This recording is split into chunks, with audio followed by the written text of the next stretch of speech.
It's Red Eye Radio. Gary McNamara and Eric Harley talk about everything from politics to social issues and news of the day. Whether you're up late or you're just starting your day, welcome to the show. From the Uniden America Studios, this is Red Eye Radio.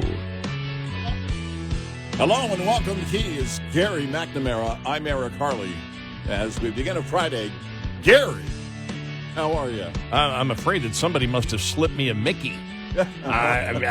It's just, what's going on here? On yesterday's show, we played the audio cut of Mitch McConnell endorsing Trump, and then Trump today endorses Larry Hogan. I mean, what's next? What's coming up next? Is Trump going to endorse Paul Ryan? I mean, what's going on here? Am I sober? All of a sudden, Trump is becoming so now. And by the way, I read this the other day. I was telling you in the pre-show meeting that somebody wrote a quote of somebody saying Donald Trump is in full politician mode. It's no more the outsider thing. He's in full politician mode, which he seems to be. But you and I were hashing that out, looking down the road, going, okay, but it can't go too far. Because we don't want him sounding like John Boehner after a while. Everybody knows we don't like Messi. It's like, we don't listen. We don't want this to end where it has ended so many times with Republicans hating Republicans more than they hate liberals. That's the problem. Just try and temper it, Mr. Trump, if you can, and don't bring back Paul Ryan. We're getting used to Republicans hating Republicans. Yeah, exactly. That was. I'm not saying there was a comfort zone there. It just we got used to it happening. Now, in all seriousness, it's something that you and I have said that the party itself has to come together and say, look. Yeah. We agree on 70 to 80% of the things out there. Yep. That's what we have to get out there, and that's what we have to promote, and that's what's really happened the last couple of days. We're having fun here, but it's something that, looking at it as we do from a political consultant eye, it has to happen. It had to happen. They're finally listeting to Gary McNamara from November of 2022 after the midterms. It's all about the election. You got to come together, win elections, and then. And I don't care. And then hate each other. Exactly. I don't care how you feel about each other. I don't care if you because we all have to get along. No, there's a difference between getting along and working together. Even the families that love each other the most can, have harsh disagreements and different viewpoints. And the point being is that I don't need them to necessarily get along. I don't need them to agree on everything. Well, I think that there is a realization in the Republican Party that it's more important. And like, for example, we'll be discussing it here in a little bit where, they when they met yesterday, they were talking about, the no tip tax. Yeah. Trump floating, it didn't really have, from what I got, serious discussion, but eliminating U.S. income tax and replacing it with tariffs on imports. Yeah. And things like that.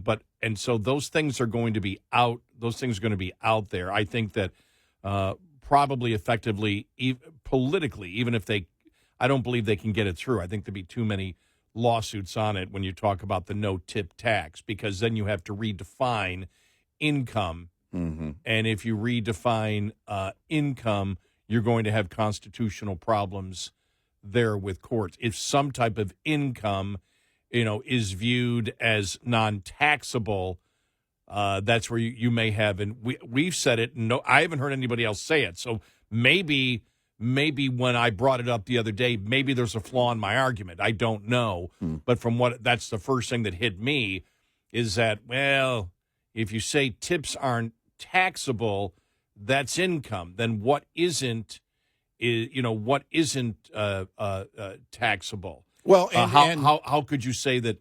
How could you do that and be within the 14th Amendment and the precedent on why, for example, income taxes are justified at different levels. Yeah, right. And that's because if you have if you have if you make $80,000 a year, that's your adjusted gross income after everything. You pay the exact same thing as anybody else who has $80,000 in adjusted income. And so those are all the issues that are being talked about. But I think it's a bigger thing. I think, and I mentioned this yesterday, never really got into any type of intense discussion on it. I think what has happened to Trump, and especially what's happening in New York, has scared the hell out of Republicans, just like when you had Barry Weiss, Matt Taibbi, Michael Schellenberger, and the others who were part of the Twitter files, or as we can now call them, the X-Files. That's right. The real X-Files. And You said scare the hell out of Republicans. Did you mean Democrats? What's happening to Trump is scaring the hell out of Republicans. Did you mean Democrats? No, it's scaring the hell out of Republicans as to how far the Democrats will go. Oh, okay. Okay. I thought you meant Trump's behavior is scaring Republicans. Oh, no. I think and that's why I said the New York prosecute, because it's strictly right now New York prosecution. I think the Republicans are it shook them how far Democrats will go, and how far the rot is inside, inside liberal prosecutors and liberal judges. Yeah, because we went from, and the reason I missed that is because we were jumping from the transformation to Trump, and you said what's happening to Trump, and of course you meant what they're doing to Trump, the prosecutions of Trump, and everything else. Not his transformation. Because we've looked at the bigger, and I related to the Twitter files, because you could tell they were. You look at the Taibis and the Schellenbergers and the Barry Weisses, that changed them fundamentally. They went, God. Yeah. Barry Weiss especially. Yeah. She's been very out front about that. I think they kind of all have, but she especially. I don't know if I saw Schellenberger or Taibbi ever say. I mean, they've said. I think they have written or said at some point. Trump was right or they were wrong or something like that. But she's come out and actually written, Trump was right. And and those are things that when you see that kind of transformation of that mindset, we use Michael Rappaport as an example too, because here is a lifelong New Yorker, everybody that a lot of people know. As an actor over the years. And also politically, this is somebody who has been part of the raging left in the past. I mean, he's a guy who's always kind of, when he's ranting. But he really has just now lost it with Democrats. And that kind of started with the rise in crime. He was actually seeing that in his neighborhood. People walk out with hundreds of dollars of items from stores, and they weren't doing anything about it. They tied the hands of the police and all those things. And then he got into the whole Trump thing and how much he missed about that and was ill-informed, and he kind of admitted that. And we use that as an example, too. I think it's different than the Matt Taibbi's and the Barry Weisses of the world, but it belongs in the same category overall, because changing hearts and minds requires the truth to be known. And it requires people to seek that truth if you're going to change their hearts and their minds. With the Twitter Files group, I think they were absolutely shocked about how the FBI and the FBI, the intelligence agencies, inside, because remember, a lot of this started inside the Trump administration. Yeah, that it didn't matter that Trump was president, that this incredible rot inside to censor. I mean, absolutely against, the First Amendment. And I think it shook them. And I think that everything that has gone on now, when you see with Biden, how far they have gone, and you look at, the border, and think about this, that the Democrats aren't upset at all that we know terrorists are in the United States, and they have an easy entry into the United States, and Democrats don't care. Yeah. You look at the fundamental building blocks of this nation, which is the Constitution of the United States, and you see the now banana state of New York and what they're willing to do to interfere in a presidential election, how far they're willing to go to make up crimes. I mean, that's historic in the United States. We've never had anything like this. People go back to, maybe John Adams, but this is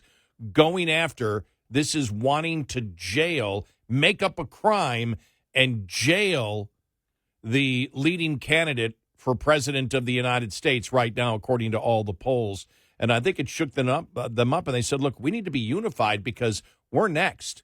If they're going after Trump, they'll come after us. They'll make up crimes. We need to be in power. We need to unify. That's, I suspect that's part of it as to what's going on. And I think there's also, you and I talked about it, because when Trump came out and basically endorsed Larry Hogan for Senate, and Hogan said, I won't support Trump. Yet Trump supported him. That's not a Trump from 2020 or 2016. Oh, especially no. That's not a Trump from 2020. Right. And so you see he understands the need. If you're going to get anything done, number one, I think he believes he's like, I need to become president of the United States. Otherwise, these people aren't going to stop trying to put me in jail. So I need that. But in order to get anything through, it doesn't work. I can't do it alone. I think he probably has also been impacted post-conviction when he sees the support. I think he realizes he's not alone.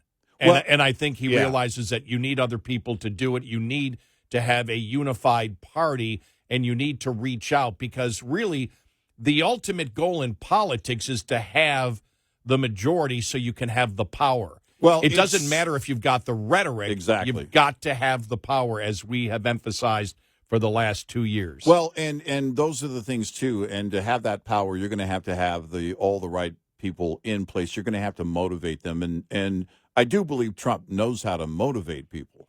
That's proven in his non-political career for decades. I think he's clearly someone who can motivate people. But going back to 2016, we said, and not that we were big fans of Paul Ryan, but it was like, okay, the entire, we'll get rid of and it wasn't really so much Trump as it was a lot of his surrogates and his base that were saying, hey, we want them all gone. We'll just get rid of, when remember the original swamp was the establishment Republicans.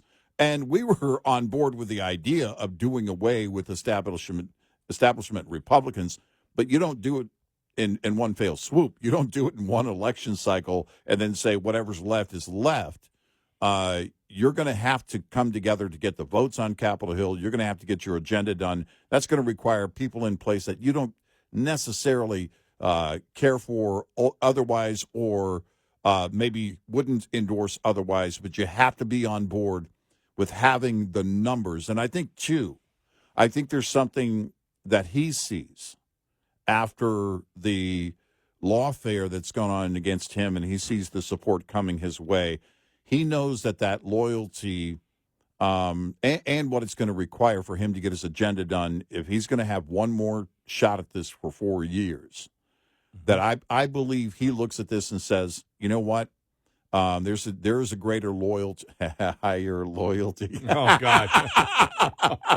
There is. Oh. There now is. That's a James Comey reference. You got to quote Comey. Well, that's ironically the title of his book. Yeah, exactly. And so the whole idea, I think, is he sees that, and I think the party also finally sees that. Listen, we can't do this. We can't do this as individuals, hoping to get more follows and likes and go viral. We're going to have to work together as a party, get everything done November 5th, and then we can work things out in the hallways between us.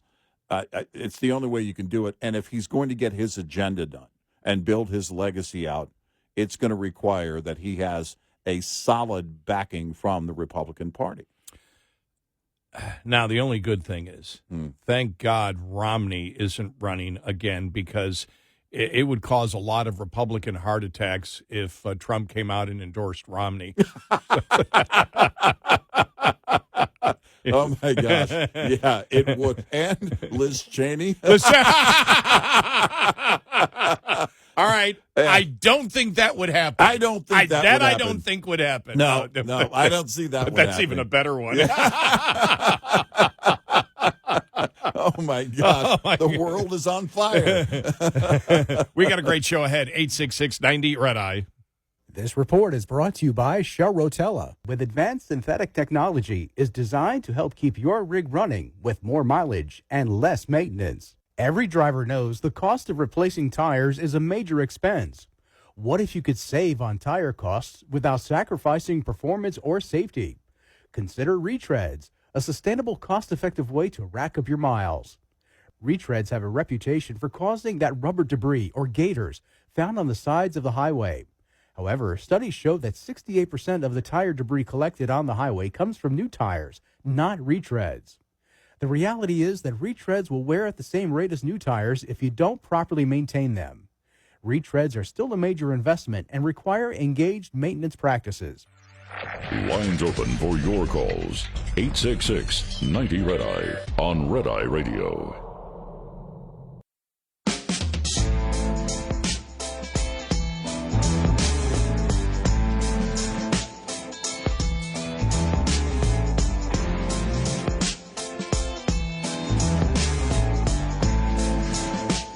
It's Red Eye Radio. He's Eric Harley, and I'm Gary McNamara. So, yeah, Republicans are unifying. Here's the Republicans yesterday, at least Stefanik. Well, thank you for being here this morning. We just concluded a very successful special political conference with our special guest, President Donald J. Trump. He was warmly welcomed by the House Republican Conference. We are 100% unified behind his candidacy and are ready to get to work on behalf of the American people to secure the border, unleash American energy independence, bring back peace through strength, stand up for election integrity, and defeat this illegal weaponization of the justice system. It was a unifying event, and I'm grateful to the president for answering questions from our colleagues.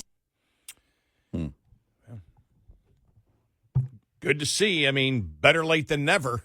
Yeah, right. Because it's something that we have talked about for the longest time. And look, it was something that we talked about even in 2016 that I know we got a lot of flack on from Trump supporters when we said, stop trying to win every little battle that doesn't matter. Right. Win the war. Unify, win the war. Yeah. And then debate when you have the majority. But if you don't, forget about trying to win the little battles. And the criticism at that point, I know for me, was specifically towards Trump, but I see that, now he seems to, as you said, and it's not an insult, he's becoming a politician. Yeah, I mean, that's the observation right now, I think, is that he understands that and quite frankly, long before he decided to run for office, at that level of business, you're a politician. One of the reasons that he hired Rex Tillerson from ExxonMobil, I think, in fact, Rex Tillerson, being Secretary of State, probably was a bad idea because he shook too many hands and smiled too often in the private sector. But in the private sector, when you're a global household name like Donald Trump, you're a politician all the time. I mean, you know how it works. You got to motivate people. You know how to do it. Well, you need to build allies, whether in business or politics. Yep. But in politics, he was used as an outsider, and that was viewed as a strength, not attempting to unite. But eventually, in any political party, you have to unite. You've got to unite yourself, and your goal has to be to unite the people around the issues that the majority of Americans agree with. That's the reason Democrats are going to have problem in the future, because their whole thing is still victim-oppressor, right? And their whole thing is to divide, not to unite, based on identity politics, right? That they acknowledge is a problem for them, right?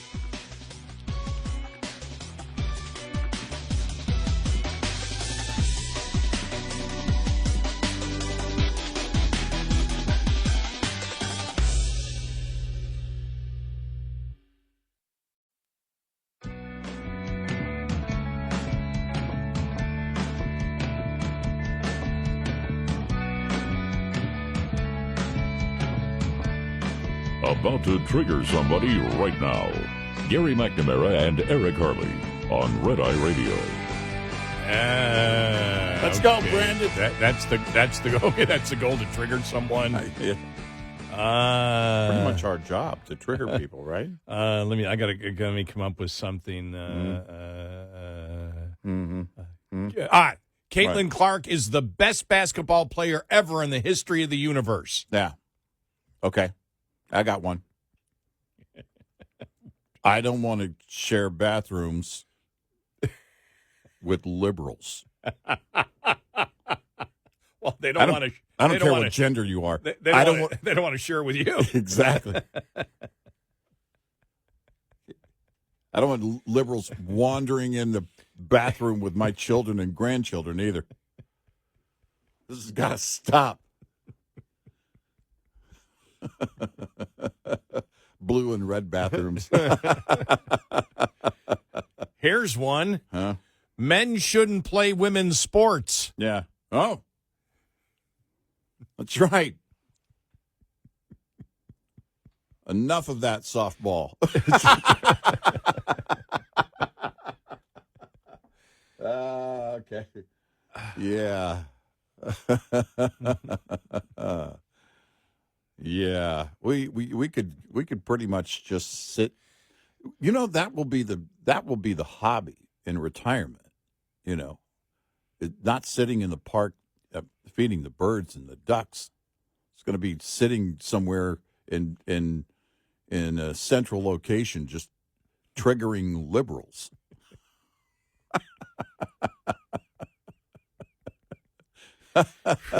Looking at somebody as they walk by. What are you supposed to be? sitting on the park bench. Get a job. Yeah, get a job. You know I'm working. Get a job. I worked my whole damn life. You get a job now. Get a job.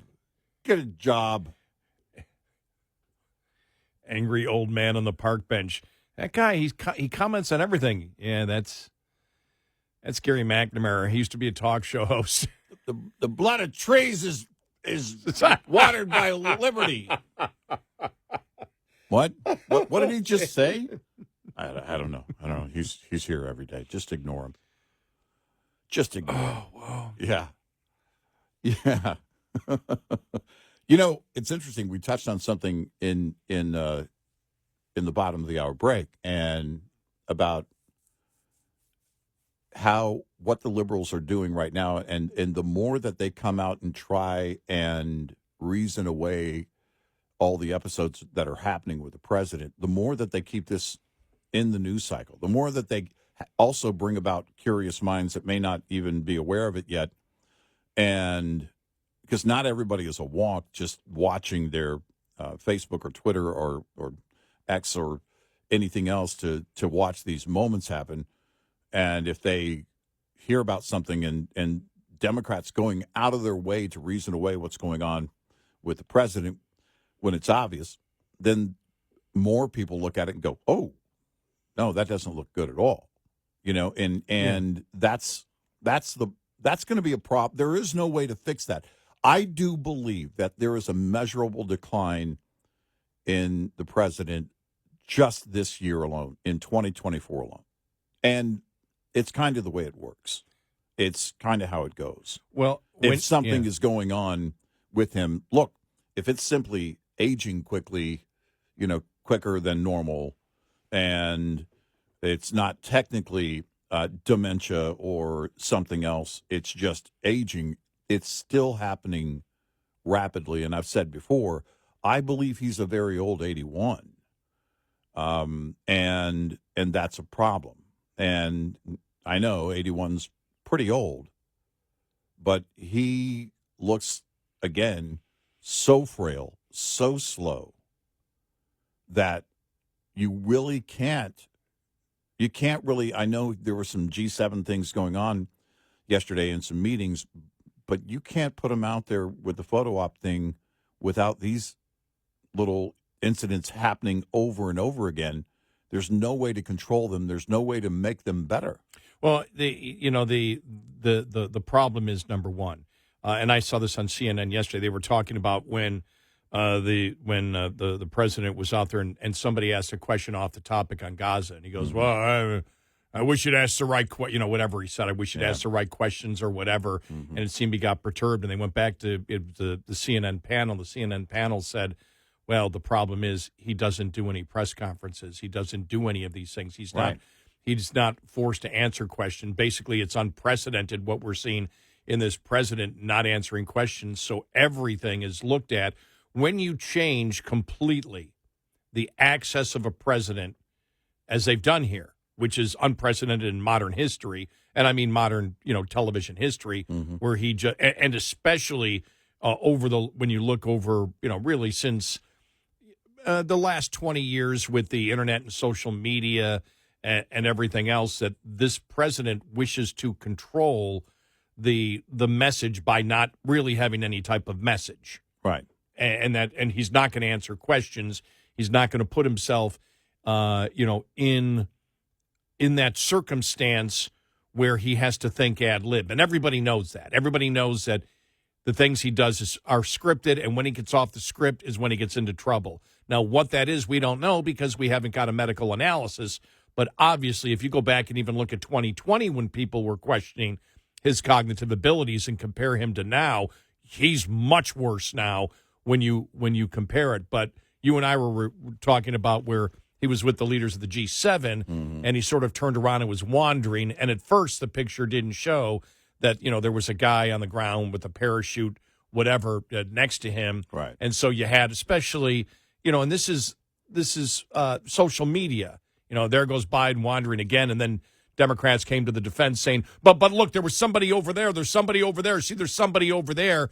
But it didn't matter. He was still wandering, and they had to reach and go, come on over here. Right. It was almost as if, the perception was there's a shiny object over here. I'm attracted and I'm going to it. Right. No, you're supposed to be over here taking a picture.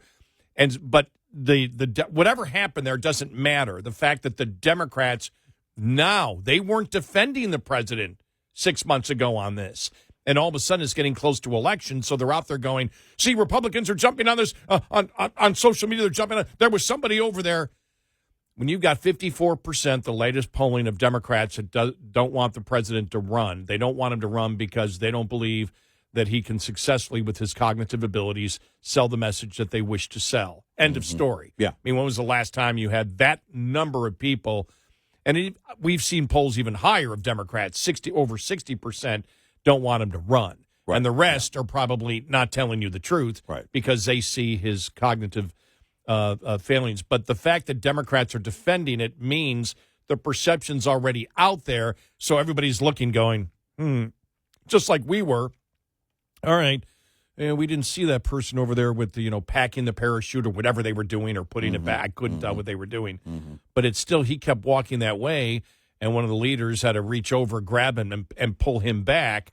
And so even if there was something that got his attention that he was inquisitive of, it was almost like there's a shiny object. Yeah, he's just kind of wandered off. Right, he's wandering off. Doesn't matter what he's wandering off toward. Right, yeah.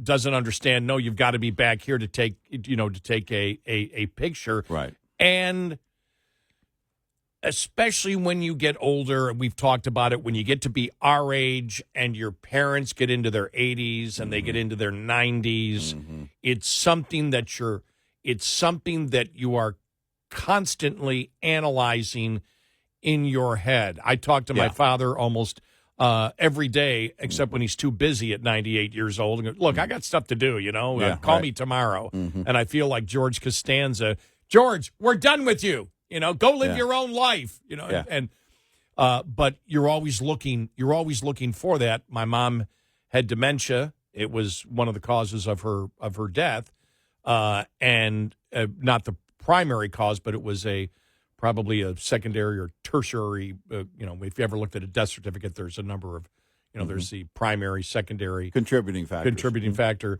to her death, and we've all been through it, and you're constantly analyzing it, and you see as it gets worse, you see the progression, and you've seen the signs before. You've seen the signs, and like I said, my father's old. He's 98, and physically, because of his back, he's leaning over all the time. He's gotten some therapy. He's a little straighter, but he walks slow, and he has that shuffle. He's got the, what is it, stenosis? Yeah, in the back. But his mind is, he never says words you can't understand. Right. He never mumbles through phrases ever. He may get distracted, but my father, when he gets distracted, it's because he's at the kitchen table looking at the bills and asking my sister about stuff, and I've called, and so he's trying to carry on two conversations about two different things. And so there may be a pause in it, but he never mispronounces words or an entire sentence. That never happens. Right. And those are just the little things that, we look for, and it. You've got it in your family too. Sure. So. I mean, and the bad days are, it can be really horrific when you go through them. We've been through some recently, and as the family, you become a group of caretakers, and it's both physical and mental nature issues that, again, are greatly concerning because you simply don't want them suffering. And ultimately, you want them to be safe in their environment. And you have other professional caretakers that are involved, and still, we have a tendency to kind of oversee those caretakers. It's just our nature because nobody's going to love them and care for them more than we do. And so when we see these moments, millions of us know these moments. And we know when something isn't right. And the Democrats know this. And it's not just that he's 81. It's not just his age. It's what's happening at his age. It's whatever is going on with him. And you can sit and talk. In fact, they do all the time. The media has Warren Buffett interviews all the time. Here's the guy well into his 90s. Your dad, my dad. My dad just turned 91 last month. I called him on his 91st birthday, and he's same thing. He's good. Yeah. Happy birthday. Yeah. Blow out the candles. Yeah, I got to go. Your brother's here. It's like, well, I just wanted to say, but that's, but there's there's a stark difference with the other family members, and when something is wrong, and that's it. It's a shame. And by the way, the person affected by any of these issues, concerns, illnesses, is always defiant. It's just the nature of it.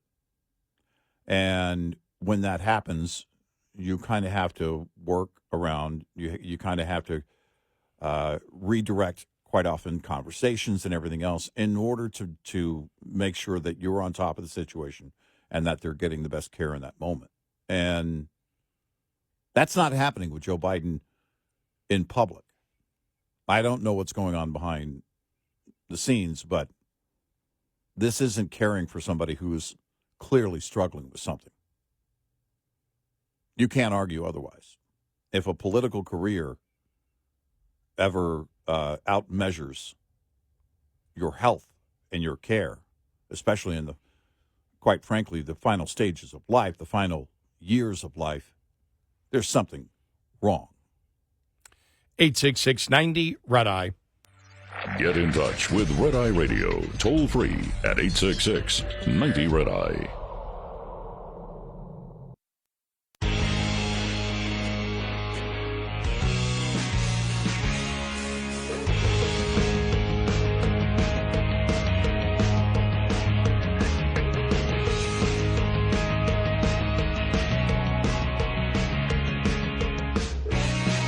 It's Red Eye Radio. He's Eric Harley, and I'm Gary McNamara. So what are Republicans talking about when it comes to taxes? The no-tip tax they were talking about yesterday. We will get to that. The Supreme Court ruling on the abortion pill. that you and I have already had a long discussion on, probably 3 or 4 times since our pre-show meeting. So we'll get to that one, which, by the way, just so people know, the decision had nothing to do with abortion. No, and the issue on the abortion pill is still in the courts based on other cases. So this decision does not remedy it overall. It was about standing. We'll get into it a little bit later, but I don't know if anyone was celebrating a victory in terms of celebrating permanent access to the abortion pill or not. I didn't see that. They may have been, but the court cases are not done. And so we'll talk more about that coming up.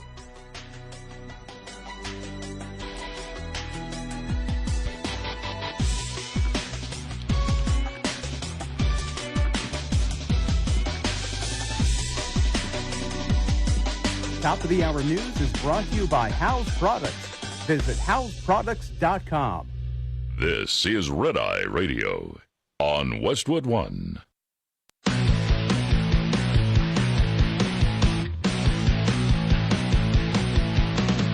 Now, it's Red Eye Radio.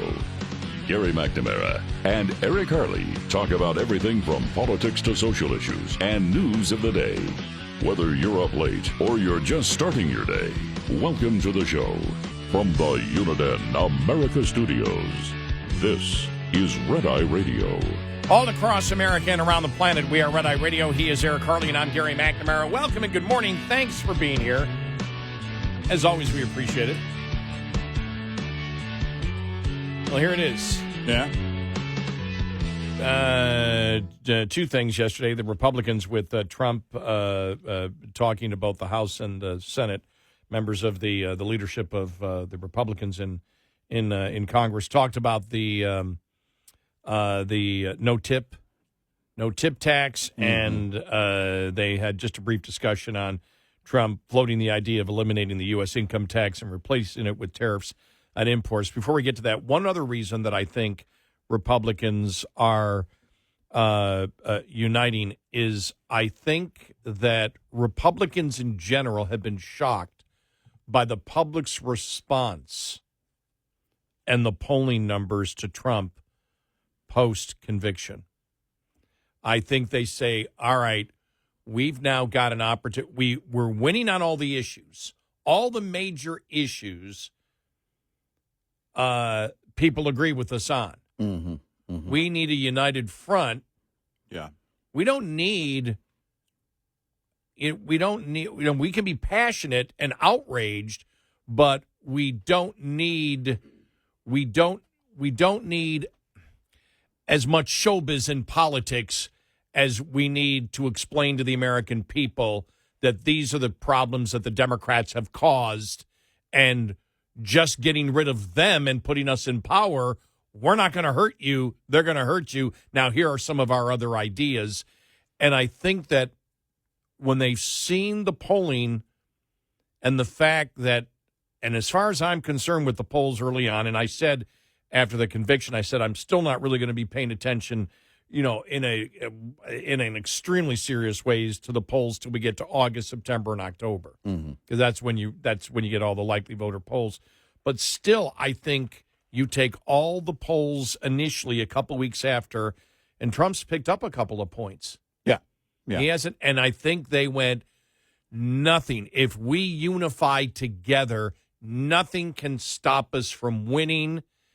If we talk about the issues, and you notice that when Trump was speaking yesterday, he was talking about the issues. We played Elise Stefanik last hour. She was talking about the issues. Here are the things that we're concerned about. It's something, if you've been a listener to the show, we've been harping for the longest time. Find the issues that the public agrees with you. 60 to 70%, especially when you have a Democratic Party that's insane on the issues. Yeah, absolutely insane. Right. Well, when you've got the American public more and more with you on building a wall, I mean, that's the difference. And I think Trump sees something, and I think also the other members of the party see something that, as a result of the lawfare that has gone on, and what the sentiment is, and it's exactly what you said. They see the polls because early on when he announced, about the time he announced that he was running, they didn't know how to measure that because they didn't know what their constituents wanted. You know, there was a lot of growing sentiment in support of DeSantis. And then it was, how's the primary going to run? And it is how primaries run, but it also was, is it time to embrace Donald Trump again, or is it time to move on as a party? That was kind of the question hanging over the party in general. And I think they were looking at that. And back then, the polls were kind of all over the place, as they will be during a primary season. After the lawfare started, and of course, he was gaining momentum and then became essentially the presumptive nominee. And then the conviction, when all of that piled on and then he's gaining momentum, it was like, okay, then I know my constituents are on board and this is what they want. And I'm not going to, anybody trying to deny where this is going in terms of him being the guy, think about the problem the Democrats have right now. They have a sitting president that they don't want to run again, that is having clear cognitive issues at every turn, anytime he's in public. And the Republicans are looking at it now going, our guy is gaining momentum after everything that was thrown at him, unprecedented things that have been thrown at him, and our constituents want him. And it's time to throw everything out and do what we have to do to win and ride this momentum, build it even further going into the summer.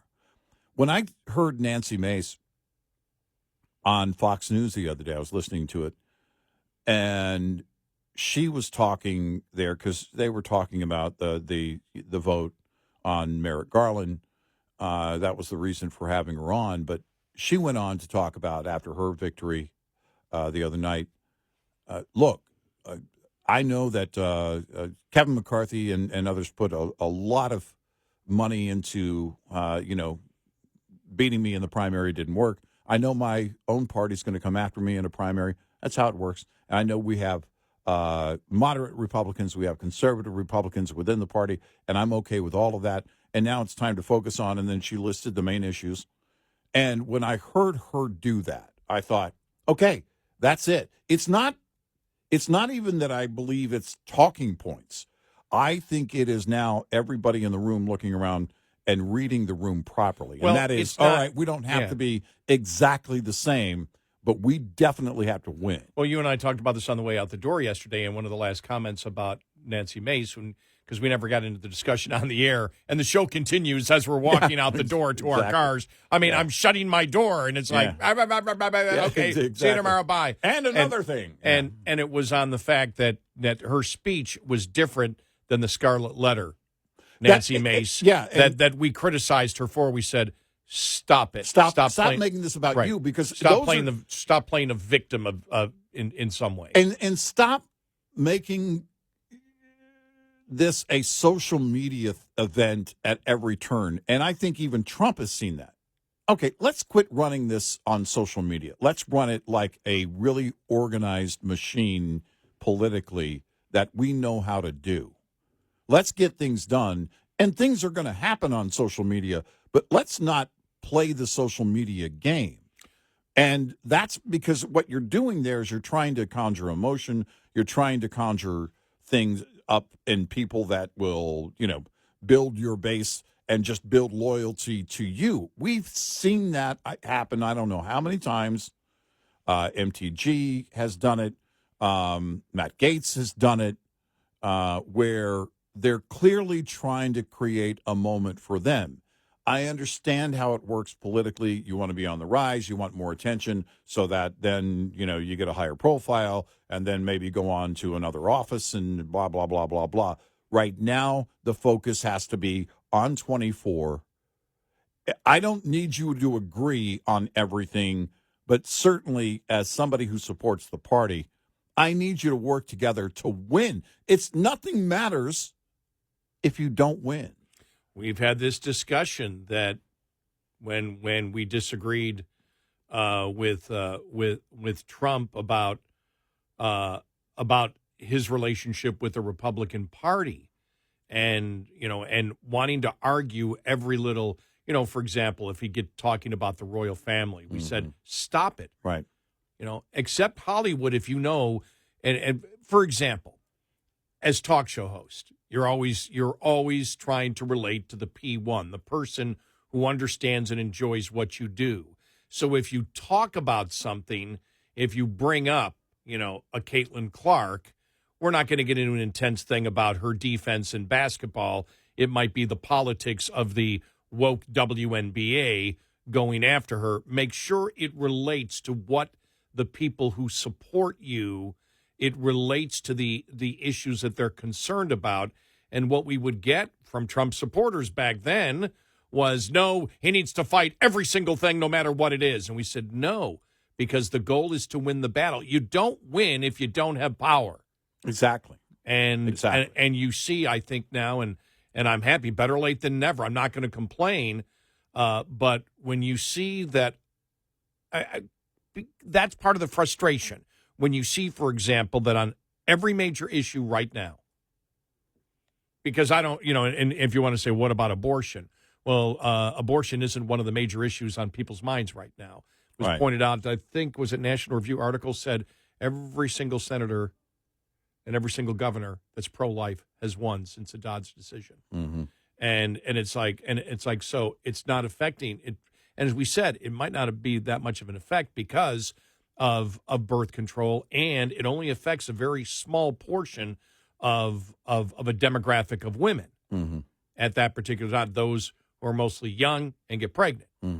And so it's not as big of an issue as the media or the old left wants you to believe.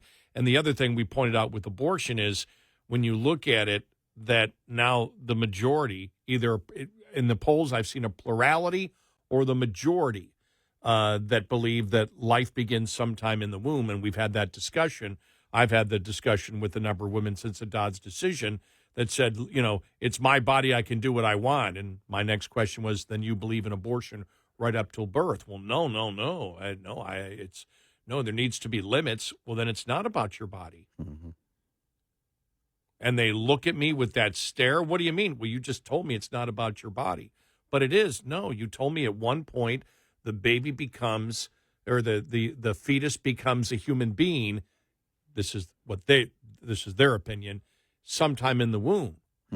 So what you're saying is when it becomes a human being, your body is secondary to that human being. You just, and I would get blank stares. They wouldn't know how to answer me, but they hadn't even thought out their own position on abortion. But when you see the majority of Americans believe that, well, then the Republicans are actually, and the pro-lifers are actually making advancements, because you cannot successfully come out and bluntly say, I'm for abortion right up till birth. The majority of Americans disagree with that.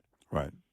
Call it partial birth abortion, call it right before birth abortion, whatever you want to call it. Americans are extremely uncomfortable with it, which is the whole point. If you're a pro-lifer, you want to push the opinion. If you've already got and convinced the majority of Americans, or a plurality of Americans even, that life begins sometime in the womb, it can only go in one direction. Yeah. It can, but that isn't even the biggest issue. The left would want you to think it. It's inflation. It's the border. It's the economy, which is inflation. Yeah. It's foreign aid, spending money, lying on a consistent basis. For example, in Afghanistan, defunding the police, crime, all these things.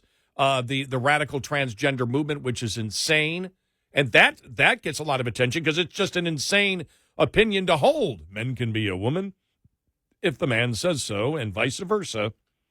And biologically, that's what they are, and that's why they can play sports with each other. I mean, that's insane. Yeah. We all know it's insane. Yeah. Doesn't mean you don't have compassion. I have compassion because the argument from Democrats is, wait a minute, you must be pro-radical transgender movement, because if you're not, do you understand that they'll commit suicide because they have a much higher rate? Well, then we need to talk about the mental challenge. There are no mental challenges. What are you talking about? You just said they're going to commit suicide at a much higher rate. And if I say something or ask a question, then I may be driving somebody to suicide. Apparently, there are some mental challenges here. They can't win the argument. It sort of goes circular on them at that point. And so when you lead on all the major issues, and then you realize that the public understands the lawfare that's going on. Mm-hmm. And so the guy that you rejected, Trump, understands, and you understand, this is our opportunity here. It's time to unite. That's what happened over the last couple of weeks, and that's what we saw happen yesterday. Well, and there's likely nothing that's going to interfere with that between now and Election Day. You know, there just isn't. They may have to move the convention from Milwaukee, but other than that. Yeah, but everybody know what he was talking about. They know exactly what Right. he meant by that. Yeah, It's very simple. It wasn't an attack of Laverne and Shirley working at the brewery. No, it wasn't. You know, so Or the beer, Old Milwaukee. or the beer. That's right. It was the beer. Yeah. Okay, now you got me thinking of Canadian bacon Yeah. and John Candy. Yeah. These Canadians, you know something? He was insulting Canadians left and right. Mm-hmm. And then finally, Michael Moore's best movie, most accurate movie. Oh, yeah. And it was the one fiction one. And when he goes, you know something? Their beer sucks. And the hockey game stops and the players all come up in the stands. And Right. beating on them. Exactly. That was a great moment. Right. It was allegedly his only fiction movie. The others were filled with fiction. Well, right. Well, it was the most accurate movie that was fiction. The others were just that was categorized as fiction. Right. Yes. Right, exactly. We have to be very clear. 866-90-RED-EYE.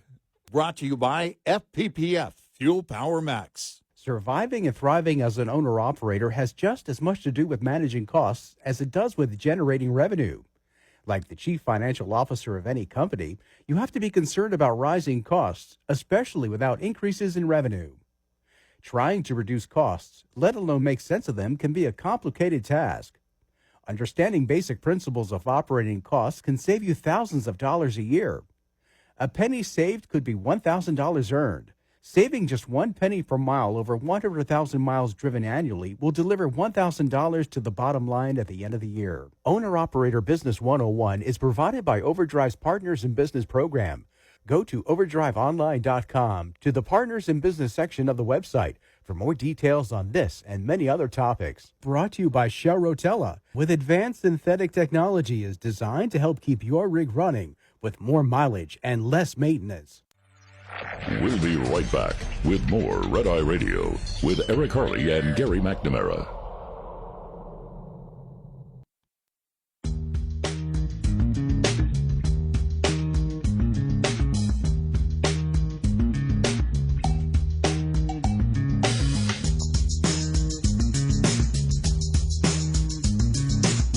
It's Red Eye Radio. He is Eric Harley, and I'm Gary McNamara. Welcome and good morning. Thanks so much for being here this morning. Coming up, following the bottom of the hour, we will look at a couple of things here. We did talk briefly about the no-tip tax that right. Trump has floated. Then yesterday, again, I think there's more excitement in that in the Republican Party instead of him apparently just mentioning, well, maybe something we should think of is eliminating the U.S. income tax and replacing it with tariffs on imports. Yeah. And we'll get to that coming up here in a little bit. And it's, first, I think the one thing you have to understand is all taxes, no matter what form, have negative consequences. Taxes are the cost of doing business. Yeah. You have to raise revenue. Now, we can all look at it and say, yeah, but the federal government was never supposed to be this big, but that's another topic. Well, and it doesn't, changing how they tax you doesn't change the potential for them to go really overboard with not not only taxation, but how they control your behavior. Right, and we'll look at all the proposals, that they're at, just in a general term, because there are no specifics that have been put out there. Right. I still say the no tip tax. The problem with that is you would be then redefining income as just some kind of income, and I mean income from jobs worked, right? Because you can sit there and say, but savings is income. Well, they view savings as income. Mm-hmm. You get it. You get it there. Now, capital gains is a different ball game. Yeah, interest earned is income. Right, interest earned is income, and so to say that, I think they would have a problem with the courts constitutionally with that is on that. But we'll get to that coming up next.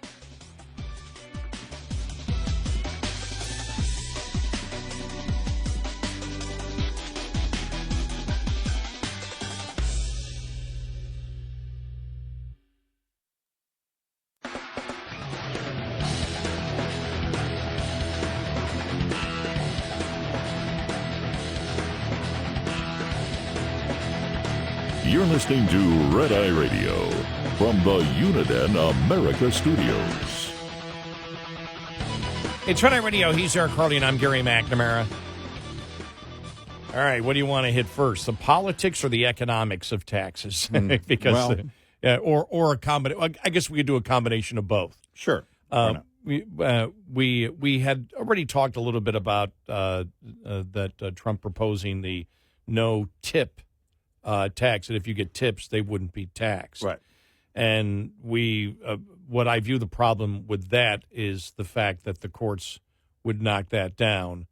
When you look at how the 14th Amendment, because when you look at, for example, income taxes, you say to yourself, well, how is it constitutional that one person can pay more in taxes than the other person?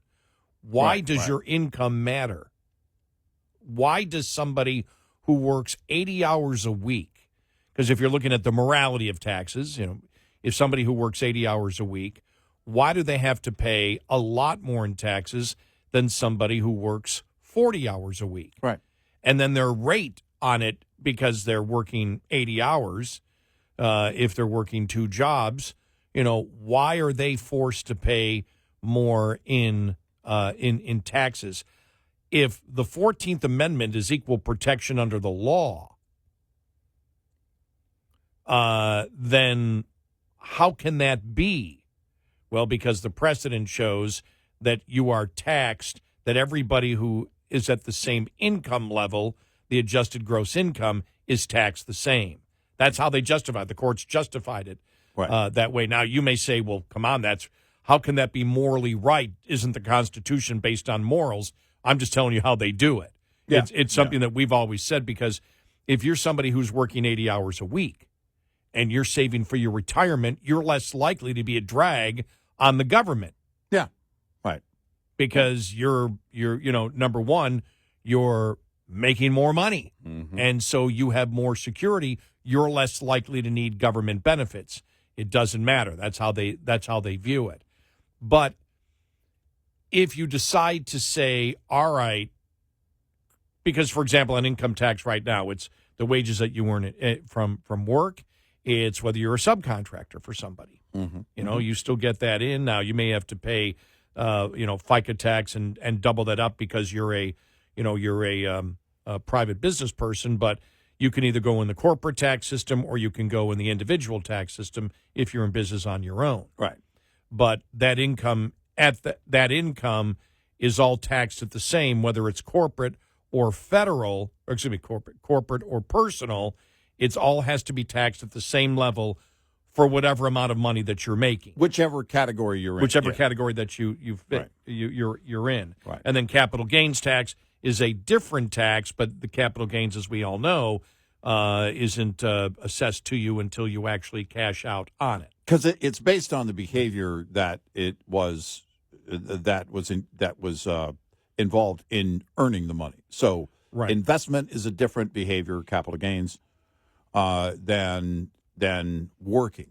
And although many investors will tell you, no, it's work, then you break it down also to work. Well, there's different types of work. You can go into business for yourself as a contractor. Then within that group, you can incorporate, as you mentioned, or not, or you can be an employee and work for somebody else. So it's based on that behavior of how the money was earned, and then broken down into the categories. Quickly, let's go to John in Texas. I want to address this here quickly. John, you're on Red Eye Radio. Welcome to the show. Hi. Hey, thank you very much, GE. Hey, you guys are great, man. Listen to you every night and drive truck. Hey, on this tipping, it's a gift. I mean, the woman or the man is going above and beyond their job duties. They're making sure my drink is full, my coffee's full, I have butter for my rolls. When I go into a restaurant, I have need or want, and I don't have to say, excuse me, I need this. I tip them. It's a gift. It is not income. We're going to start taxing birthday card gifts? That's all I got, guys. Well, okay, I appreciate it, John. Actually, no, it isn't a gift. There may be sentiment involved, but it's not just on sentiment. It's based on what you just lined out. Yeah, the work done in order to earn that. And it's based on a business transaction. Mm-hmm. Now, even if you wanted to call it a gift, it's not a gift when it's mandated on your check that the gratuity is 18%. Mm-hmm. So that's no longer a gift. Mm-hmm. And so you have different types of tips, ones that are completely and totally voluntary, mm-hmm. and where you can leave a tip or not leave a tip, but you're basing the tip on the service that you get. If you get great service, that's not a gift. Well, that's somebody providing you a service that may be better than someone else, but you're rewarding them for the work that they're actually doing. Exactly my point. Yes. It's you lined out, John, you lined out the work that's actually done. Because if they don't do that work, then you're less inclined to give them that money. Right. What you're doing is you're judging their work as it pertains to you directly, their job that they did for you in that moment, and it's incentivized through the tipping system. All right, I'm going to decide. Were they attentive? Did they get my order right? Were they friendly? All of these items. But if they do no work, if they show up and take your order and then Nate Bargatze has a bit about when they were kids, they went to a restaurant and the waitress just quit, took their order, and then they didn't know it. She got in her car and drove home. If they took your order and they got in the car and drove home, well, obviously you would say, well, they're not going to earn a tip from me. It's done through the work, and you're incentivized. They're incentivized to work harder, be friendly, get it right through that. They're not there because they like you, and you're not tipping them because you like them. There may be some sentiment involved, but it's not done primarily. The system isn't set up because you like each other. And I understand, because when we're talking about certain forms of income, you're saying, okay, what is the morality behind it? Yeah. But reward, incentive. Right. What is the morality behind it? Mm-hmm. But certainly because it's viewed as it all has to do with the business transaction between you and whoever's requesting that tip. I was going to say just restaurants, but now everybody's asking for tips. So, but let's just, for the traditional form of it, like that kiosk is friendly. For it's working hard for you. Right, the kiosk. The screen is well lit. And there's a great debate there's a great debate about whether you should be giving tips to a kiosk, or somebody who just hands you the drink, or processes your order at the counter, or the barista who says, "Look, I need to talk to you about race, and you're a white person, and so you've got privilege. So would you give me an extra tip for my coffee here?" Yeah, right. But the problem is legally, and that's really what you would address, and that is, it is a form of income. And you're saying, okay, then you would have to change the Constitution to get to that point, because not change. Yeah, well, you would, because there's where the 14th Amendment gets involved in taxes, which is why I talk about and exactly where it would go, I'm not sure, because it hasn't been tried to eliminate this form of income, which is directly related to work. Right. Now, you may look at it and say, yeah, but really when you invest money, if you in a bank account and get interest, that isn't work. And that's a great point. I don't know if the courts have ever looked at that. One of the things that you and I looked at, and this goes back to the whole gay marriage. You're going, what does gay marriage have to do with taxes? Because gay marriage was under the 14th Amendment. Mm-hmm. That it's not equal protection under the law; it's equal treatment under the law. That's what what changed with the SCOTUS decision on gay marriage. And we have always said because of that. And by the way, there's unknowns here because we haven't dealt with this kind of thing with tips not being income. So I'm not really sure. I'm looking for flaws in my argument. This is such a unique concept, which really haven't thought of before. It's like, okay, what's out there? I might be missing something. I acknowledge I may be missing something completely on it. But on gay marriage was passed that there needs to be equal treatment under the law, not equal protection under the law, but equal treatment under the law, that everybody has to be treated the same. It doesn't matter. I mean, so it's heterosexual marriage, gay marriage. Both must be treated exactly the same, even though they are different. Yeah, a man and a woman getting married is different than a man and a man getting married. Yeah. But that's where they changed it and went to equal treatment under the law, which is then when we said, well, with that change, then everybody must pay the same in taxes.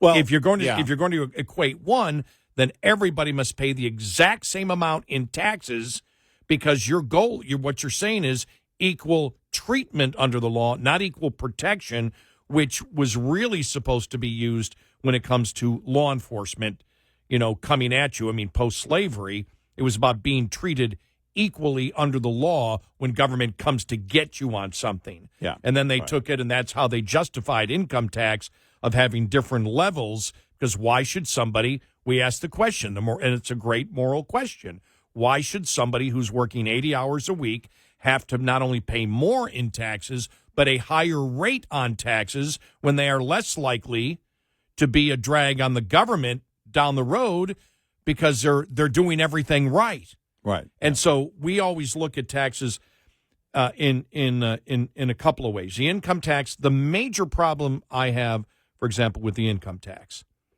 is not the tax itself, but the fact of government intrusion into your private life.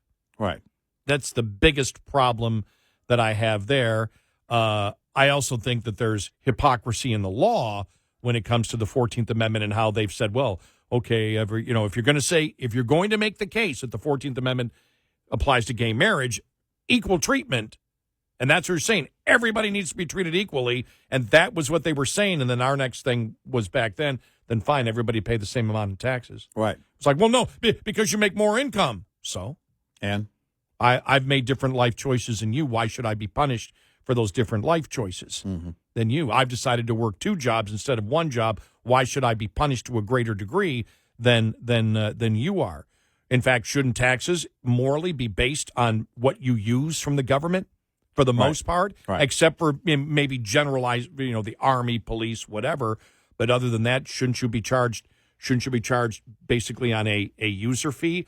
All these interesting moral questions. I think something else that no one covered yesterday in Trump's conversation with the GOP and also the CEOs, this idea of replacing the income tax with tariffs, he's admitting that tariffs are paid by us.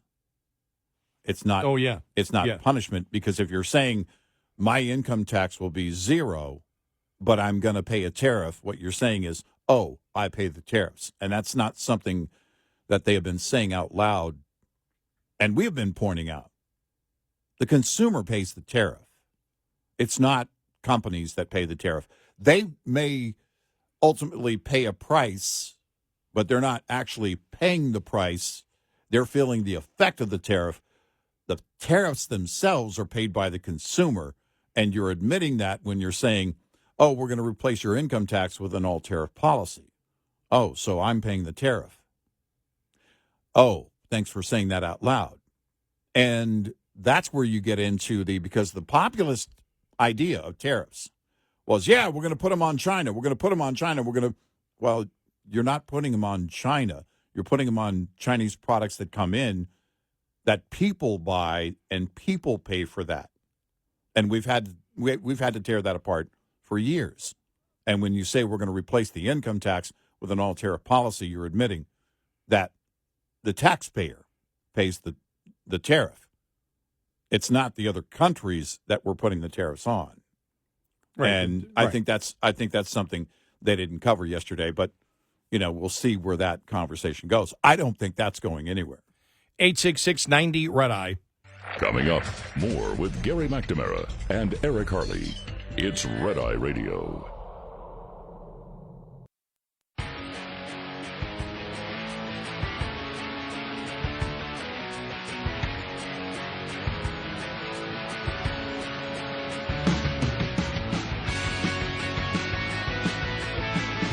It's Red Eye Radio. He is Eric Harley, and I'm Gary McNamara. We'll get to more of some of the tax proposals that Republicans were talking about and look at the politics and the economics of all of them coming up here following the top of the hour. What else we got coming up? Oh, you saw that one of the chairs of the Federal Elections Commission testified before Congress yesterday. Yeah. That was interesting, saying the state of New York can't do what they did. Right. How they prosecuted Trump. Right. So we will get to that. Plus, 2/3 of Palestinians support the October 7th massacre. New poll of Palestinians. Oh. Wow. Yep. That and more coming up.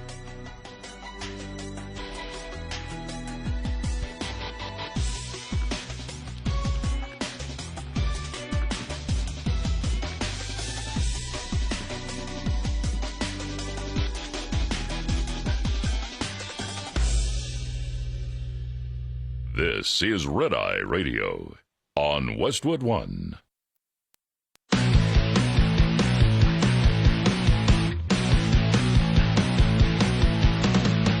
Now, it's Red Eye Radio.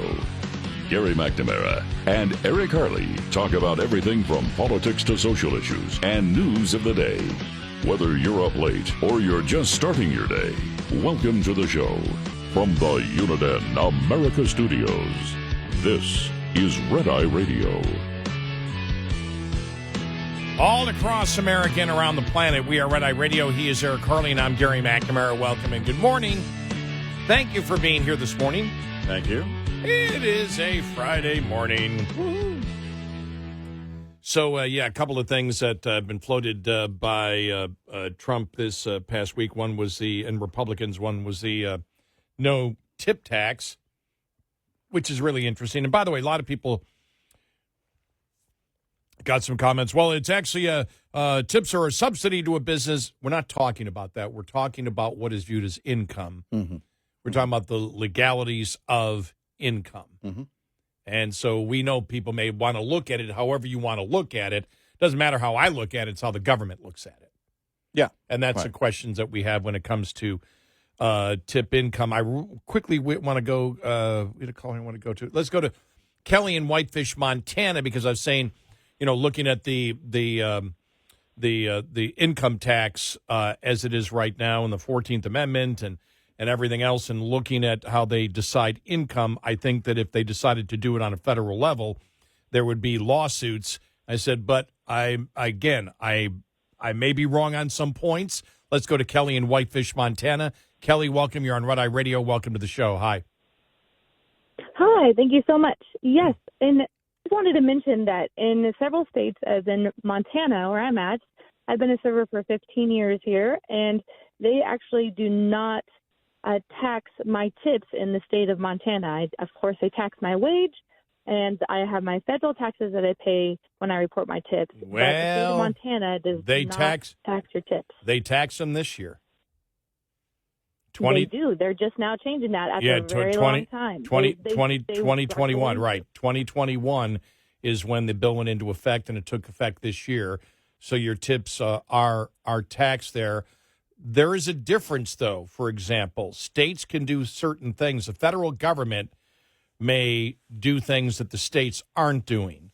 For example, you look at marijuana laws, for example, in some states, when it comes to medical marijuana, or some states that have approved it as long as it doesn't cross state lines, even though marijuana is illegal.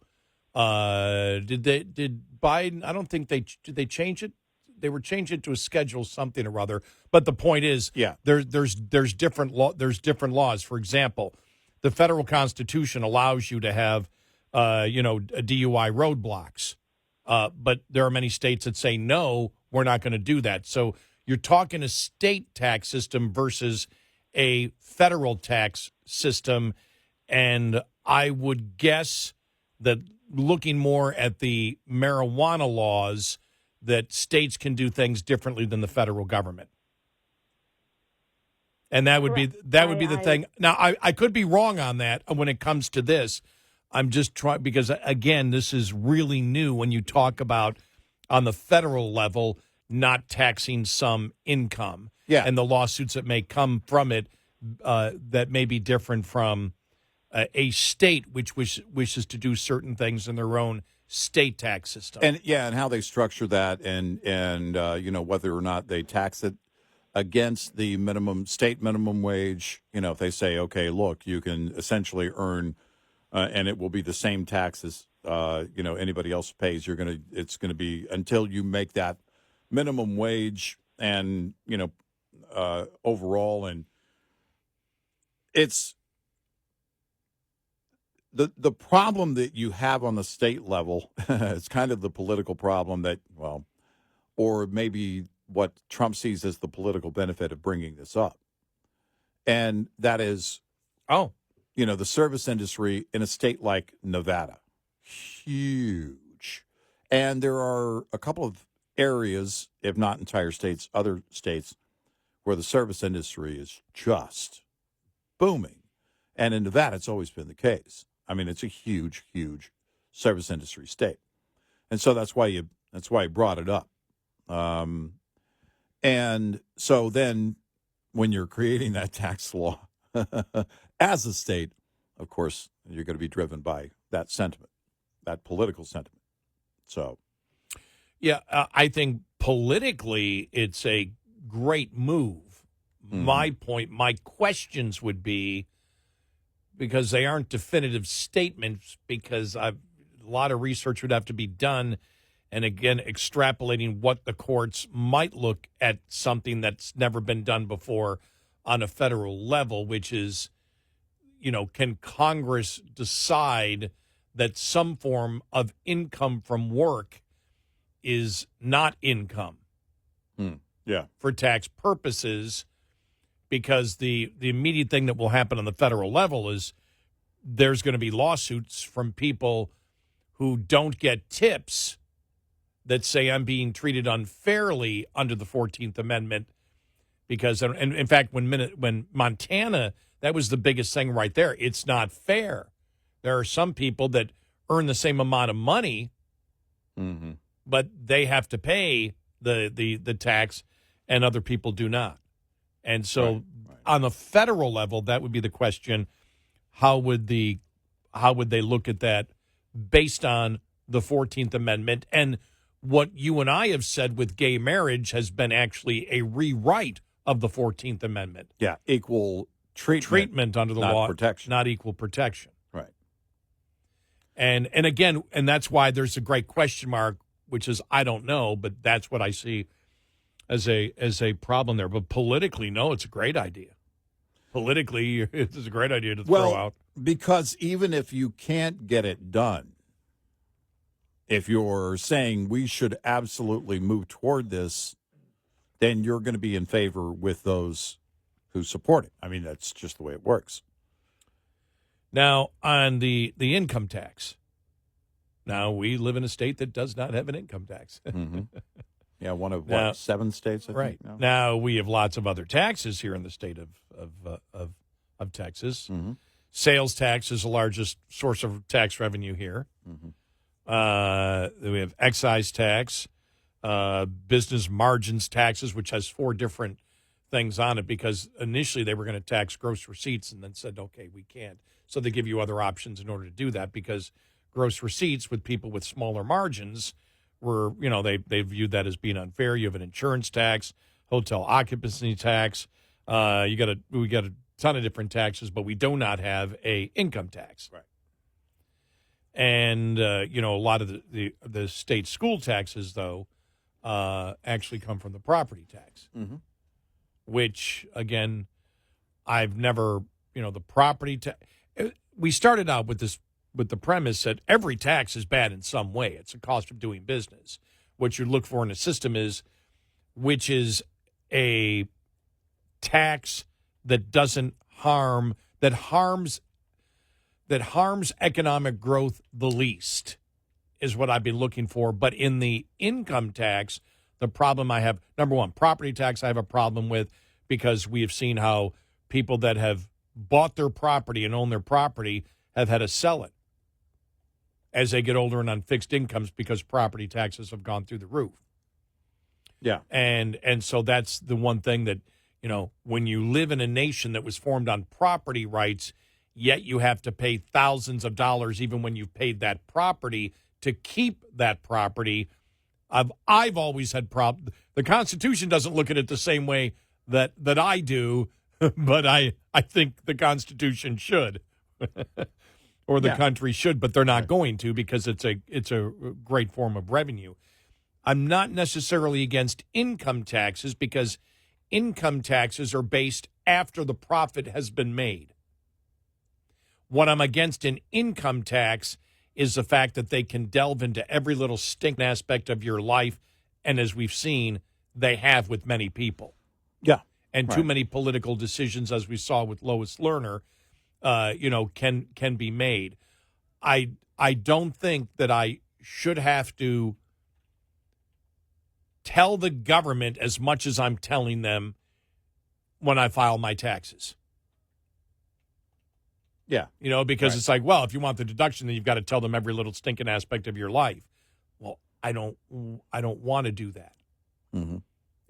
I don't think you should have to do. I don't think the government should be able to delve into your life, and income tax is that path to the government knowing what you're personally doing in your life, and it's none of their damn business. Yep. So you sit there and say, okay, get rid of the income tax. What do we replace it with? Now, tariffs is what Trump brought up. I don't think we're going to replace the income tax with the tariffs, but if you were going to do that, or you're going to replace it with another consumption tax, with the sales tax, or you decided to do basically, what do you call it? The GST, like they have in Canada, where every side of production you add on a cost to it from the government. Right. You do it that way. Sales tax or whatever. Sales tax still. Well, sales tax to me would be better, because you can choose what you buy and what you don't buy for the most part. Because when you come to items like food and things like that, most sales taxes, doesn't apply to that. If you had a federal sales tax, I would like that better. But if you're going to change to any of these taxes, you've got to get rid of the constitutional amendment of an income tax. Because if Republicans ever said we're going to have tariffs and no income tax, but you kept it in the Constitution, Democrats would use it in the future. Do not give government another path to tax you while still leaving the other path open. Right. And repealing the 16th Amendment. Repealing the 16th Amendment not would be going to necessary. happen. That's not going to happen.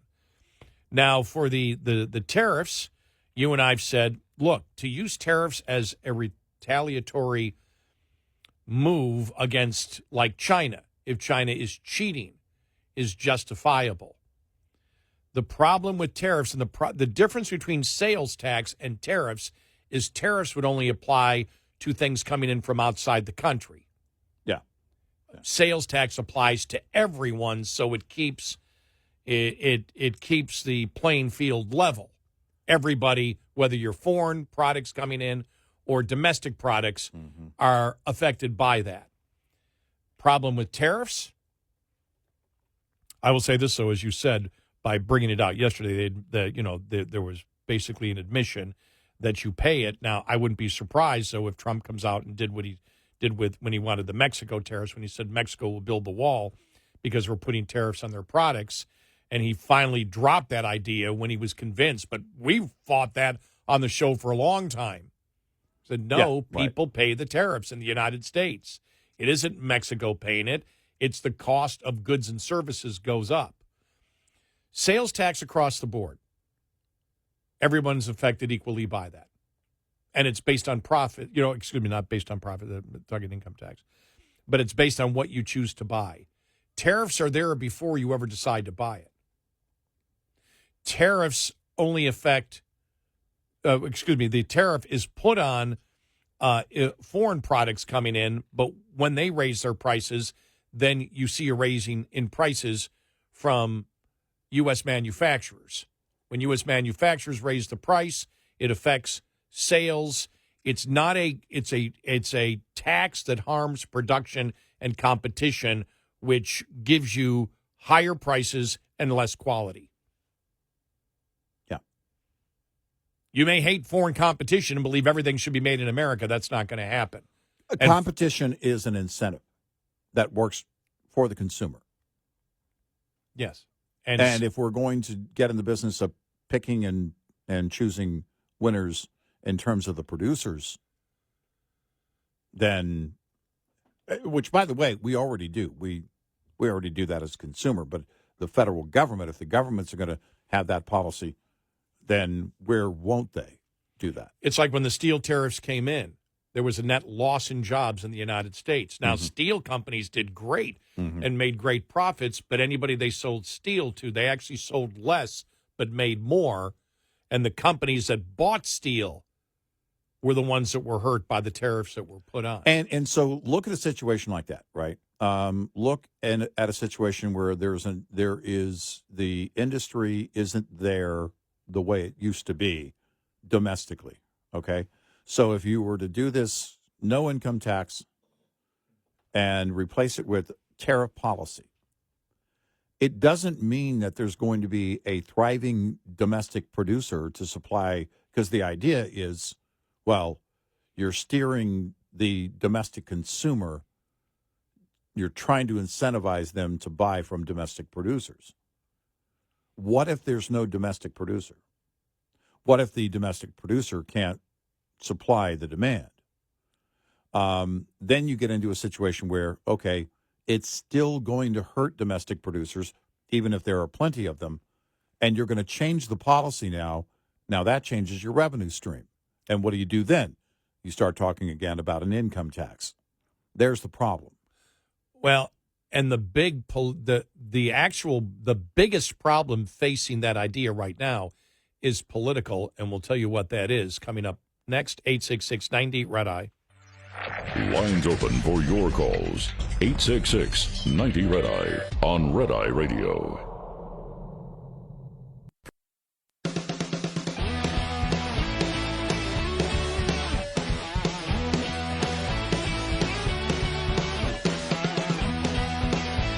It's Red Eye Radio. He's Eric Harley, and I'm Gary McNamara. Welcome and good morning.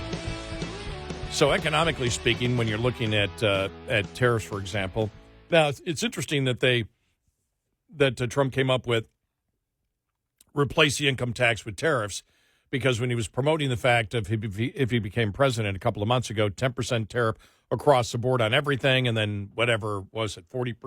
Mm-hmm. I forgot what it was, 40% or 60% on everything that comes in from China.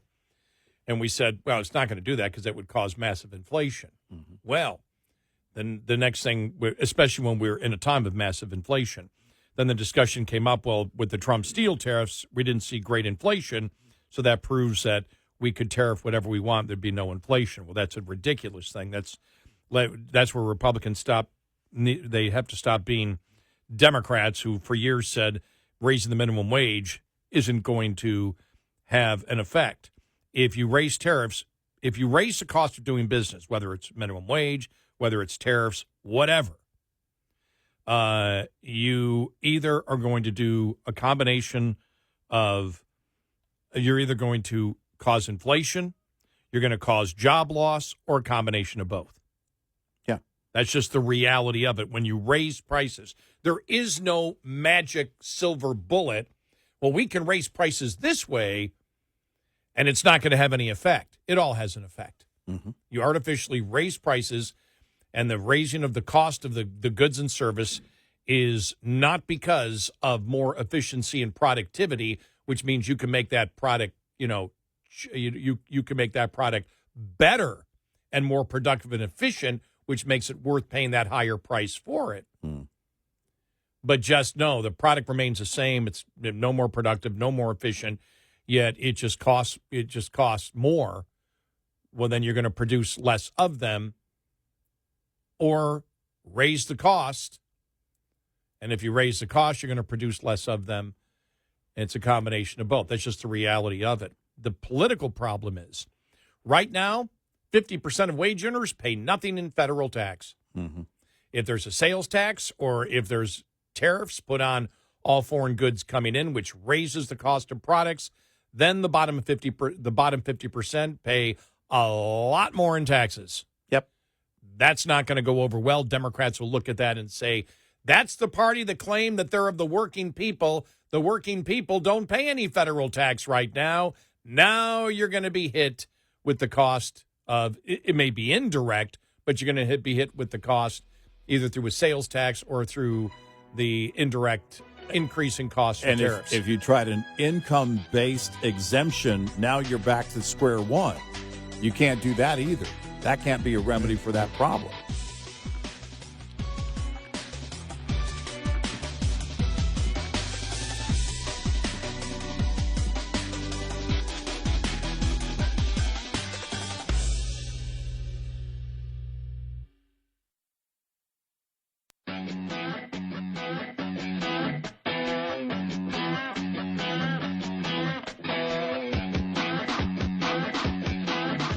Polling better than Biden. Eric and Gary on Red Eye Radio.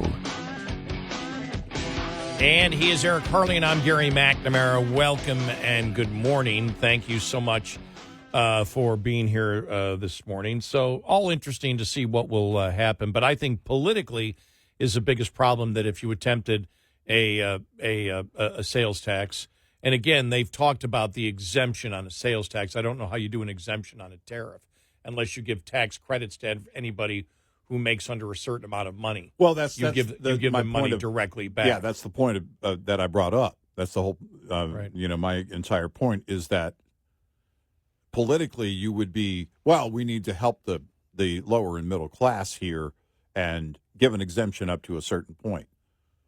Well, how do you do that? Because that would be your only remedy. Based on Otherwise, income. you're taxing millions of people Right. that don't pay taxes. Well, it's based on income. Oh, so we got to get back to doing then a tax return to make sure you qualify. Mm-hmm. You're going to have to report. Oh, you're back to square one. So there's no way, there really is no way to do that because politically you're not going to tax every person. And so the discussion ends pretty quickly. And so hypothetically, and by the way, we're not going there. We're not. Yeah, no, it's not going to happen. It's not going to happen in my lifetime where we replace the income tax with all tariffs. But it's an interesting discussion to have about how you would actually try to do it. Repealing the 16th Amendment alone is off the table. That's not going to happen in our lifetime. So that's what it would require if conservatives were going to be on board for. You're going to have to, and you would have to repeal it. And you would have to repeal it because I don't trust the government. Exactly. I never give them another path to tax you. But again, if you're talking sales tax, you would actually have receipts. Mm-hmm. You'd have to keep receipts, or it would simply be you'd have to file whatever your income is. You don't have to pay. Well, you would have to. Let me see what you have to, because it would be based, the consumption sales tax would be based on what you actually buy. Mm-hmm. You'd get a refund for that, so you'd have to keep all of your receipts, Or in general, you would just get a sort of like sales tax now.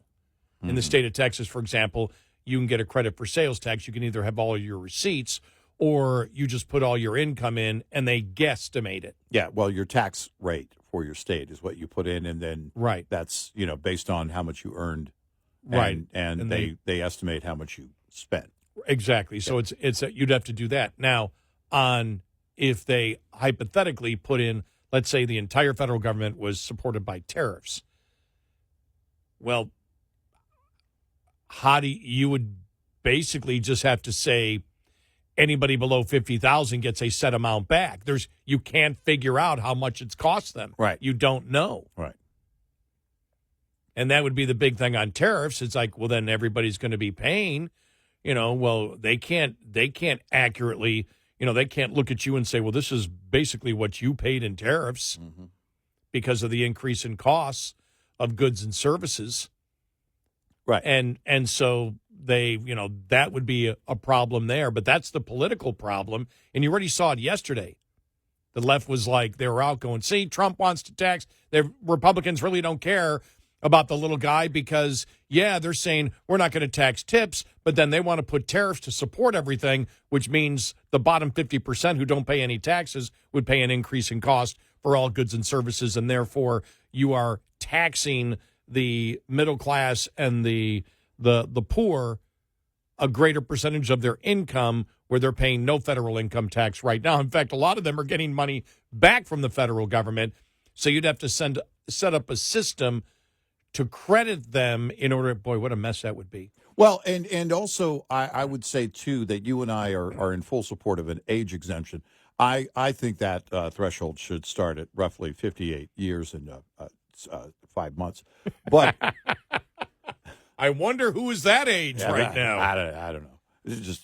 I'm just picking a number out of the thin blue, and but it's the constant conundrum of getting into it. Let's just say, okay, they could get it done and repeal the 16th Amendment. Then you get into again, because it brings up it reintroduces the conversation on the fact that there are millions of people that don't pay income tax, that there are millions of people who get, in fact, tax credits for having children. So, and it's not just tax credits, it's quite often tax credits on taxes they don't pay, fully refundable.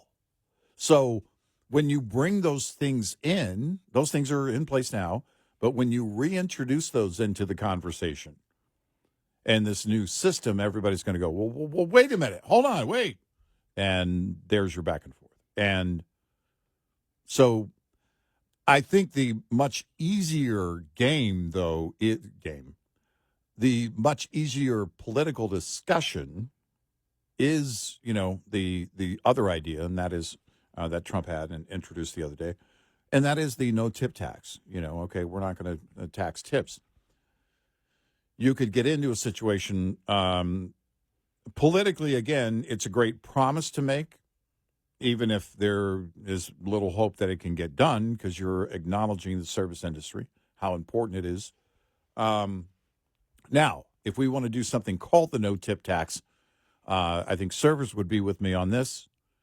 You tax the people who don't pay a tip.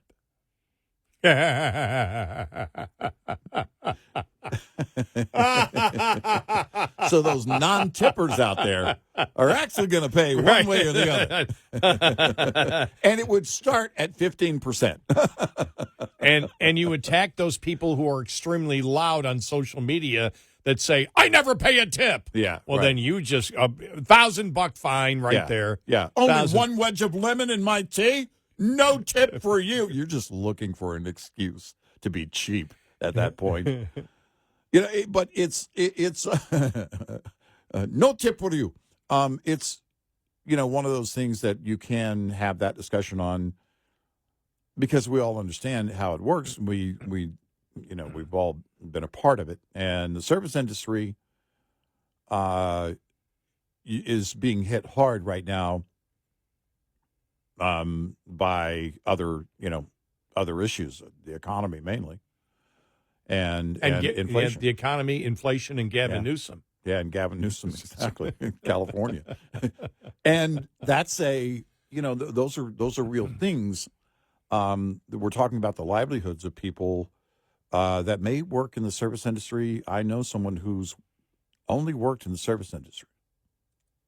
They've been working on tips all of their adult life.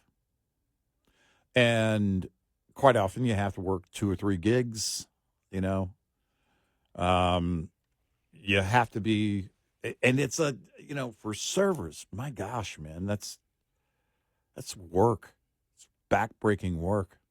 And you're dealing with people that don't know you, don't necessarily like you. They come and go all the time, and they're not happy. And all they're telling you, basically, most of them, when they get your attention, is telling you how unhappy they are. It's not a fun job. It's not the movie Cocktail with Tom Cruise.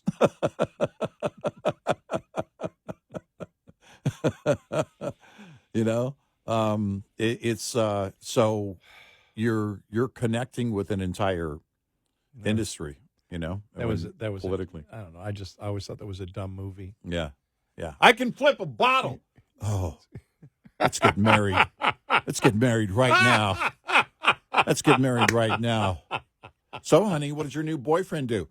He's a bartender. Wait, but hear me out. He can flip a bottle. Oh, my gosh. When's the wedding going to be? And pour it over his shoulder. What?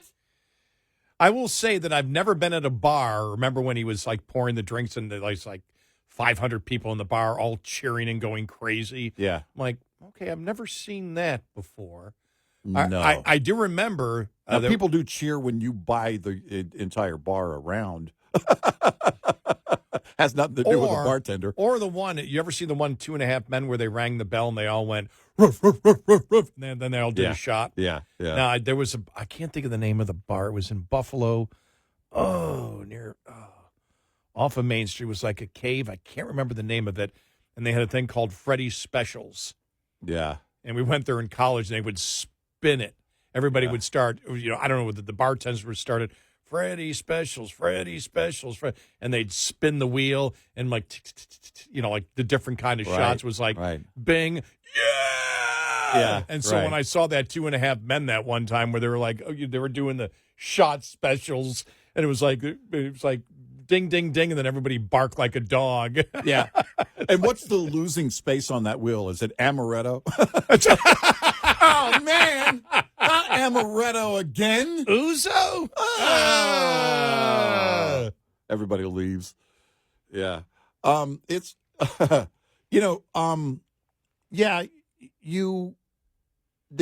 think one thing that Trump looks at, I think when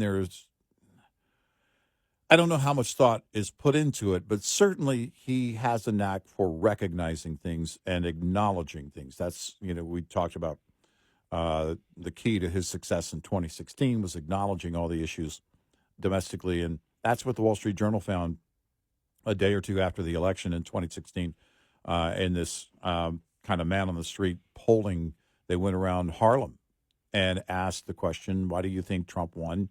And Hillary did not. And the common thread in the answer was, well, he was talking about things. He was addressing issues here at home, and she was addressing issues, outside the U.S. And so the idea is that you connect, you make that connection, you acknowledge what's going on. And the service industry is going through a dynamic shift across the board. It's and how do you incentivize people to be a part of that if it's going to grow?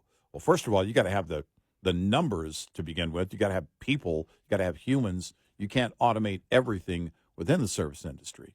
And I think Red Lobster learned that in one way when they tried to, the claim was when the new investment company took over, they told the servers, well, you're not going to have just 3 tables per server. You're going to have 10. And then it became this massive, monstrous task, and that's hard to incentivize and bring people in and keep them happy in an industry that we kind of rely on, not just when we want to go on vacation, And so that acknowledgement politically is always going to work. And the conversation is going to work. Is it actually going to get done? That's a longer road. But if they're having serious conversations, it means that they're trying to figure out a way. Look, when he talked to the CEOs yesterday again saying we're going to lower taxes, and when they came in 2016, we're going to get the corporate tax rate below 30. You and I both scoffed at that, and I never thought it would get anywhere below 30, and they did. They got it below 30, and and we've always credited Trump. Trump is the one that got that done. Yes, he was the driver. He was the driver, yep, without question, of pushing the corporate tax rate down. Right. He was getting pushback from Republicans, but he would not give up on that. Right. And he won that, and we've always acknowledged that, he did something. He did something in an atmosphere of politics where you never thought it could happen, where it did. Right. Well, because the populism ruled that, no, corporations need to, even on the right, with some, corporations need to pay their fair share of tax. Well, corporations don't pay taxes. The consumer pays those taxes.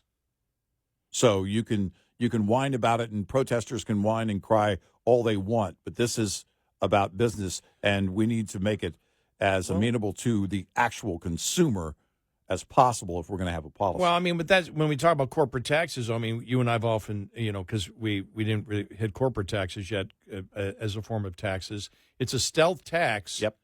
It's a stealth tax. Why do you think liberals love it? They can sit there and promote the fact that we're hurting these companies that are greedy when actually it's a stealth tax on you that hurts the poor and the middle class the most. Yep.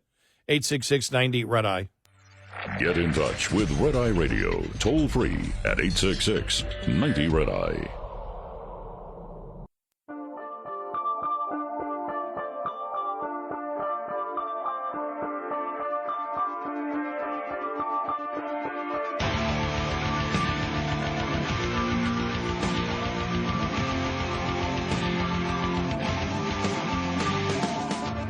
It's Red Eye Radio. He is Eric Harley, and I'm Gary McNamara. Welcome and good morning. Thank you so much for being here. Coming up here on the show, just Joe Biden is a weird liar. Well, yeah, and they're kind of repeating the sentiment in what someone in the liberal media wrote. Not long after he became president, the bizarre set of lies that he's been telling for years. And yeah, they're weird lies, no doubt.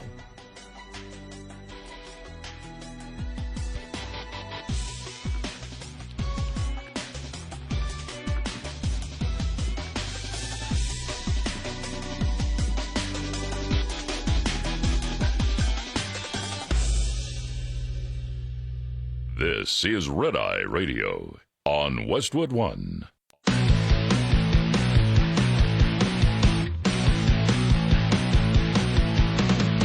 Now, it's Red Eye Radio. Gary McNamara and Eric Harley talk about everything from politics to social issues and news of the day. Whether you're up late or you're just starting your day, welcome to the show. From the Uniden America Studios, this is Red Eye Radio. All across the USA and around the world, we are Red Eye Radio. He is Eric Harley, and I'm Gary McNamara. Good morning. Welcome. Happy Friday. I'm just looking at a bunch of different stories here. Did Joey Chestnut get reinstated yet back in the... No, he's taking it to Netflix. He's trying to do some kind of one-on-one challenge with Kobayashi on Netflix. It's going to be like a... You're making this up. No, I'm not. I don't know if Netflix has agreed to it. But that's that's the idea being floated. I don't know if it's actually a done deal or not. It might be a done deal, but yeah, that was the idea. What did they call the league again? The Eating League, National Eating League, or something? It's like I forgot what they called I think it was, it was the National Competitive Eaters thing, something. NGA, National Gluttony Association. Yeah. ACE, American Competitive Eating. I don't know. I have no idea. Well, I just thought of that because Caitlin Clark back in the news. The WNBA is expected to lose tens of millions of dollars in 2024. Yeah. Two people with knowledge of the figures told the Washington Post that the WNBA and its teams are expected to lose around $50 million this year. During the 2018 season, NBA Commissioner Adam Silver said that on average, the NBA has lost over $10 million every year we've operated. They're in their 28th season. The WNBA reportedly took in between $180 and $200 million in the 2023 season. The truth is, the league would be hard-pressed to exist without the NBA. By the way, yes, it's going to happen on Netflix live on Labor Day. Labor Day? Okay. Yeah. This comes as star player Clark contributed to higher attendance of games she has played at so far this season.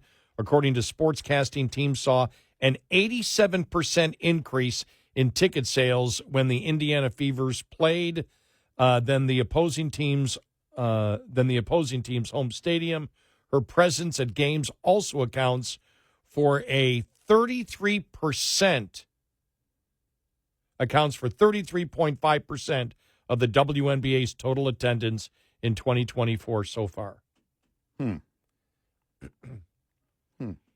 I guess they were pounding her on privilege the other day. That is she privileged? And you had one of the other players say until she recognizes her.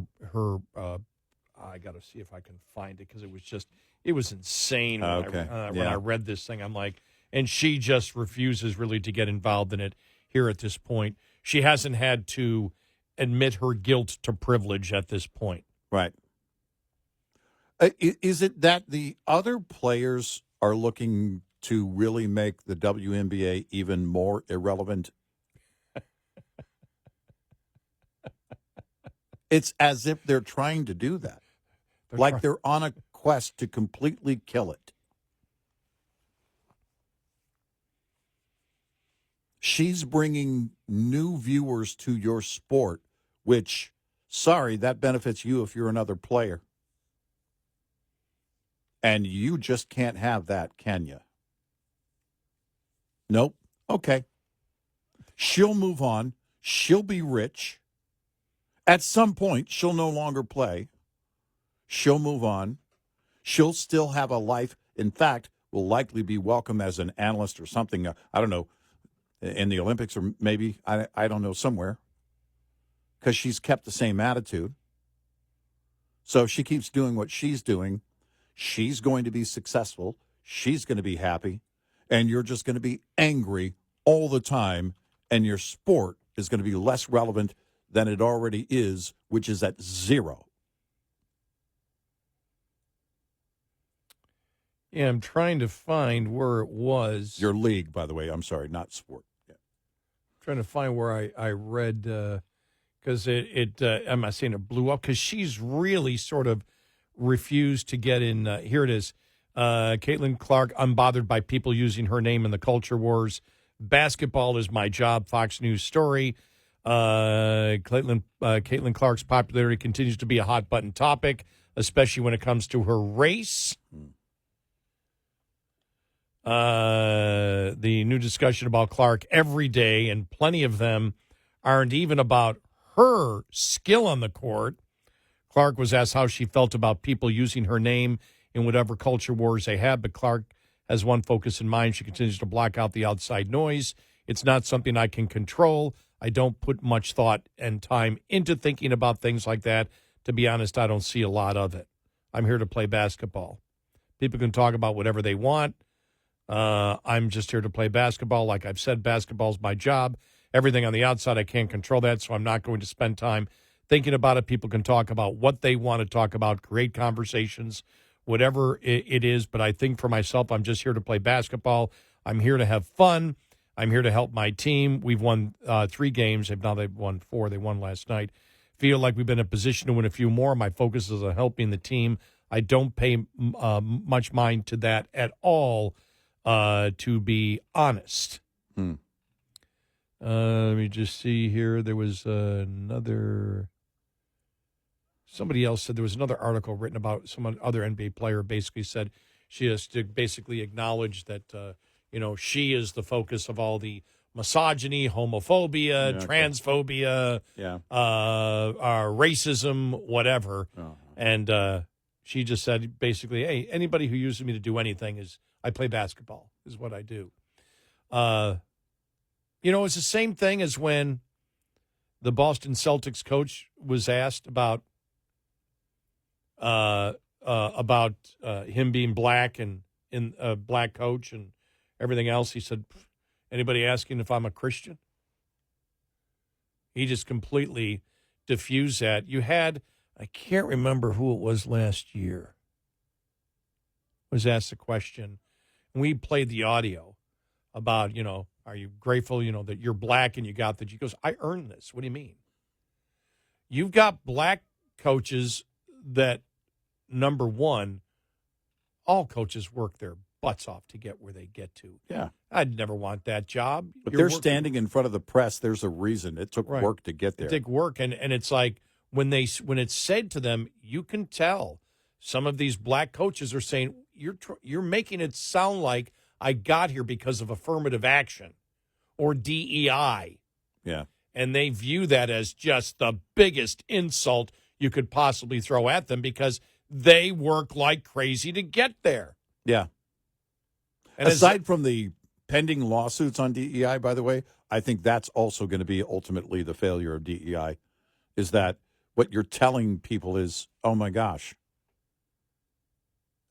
we only have these people in positions. We only have certain people in certain positions because of DEI. And who wants to be in a scenario like that? Well, you make it seem like I didn't earn this. And the liberal media can't help themselves. They're always on that quest for identity, identity, identity, identity, identity, identity. Can't help it. They just can't help it. Caitlin Clark is where she is because she earned it. Yep. It's that simple. Mm-hmm. And like most rookies, she'll have good times and bad times in her first year. Yep. But look, I thought, and I really didn't watch her till this year. I just don't pay much attention to sports.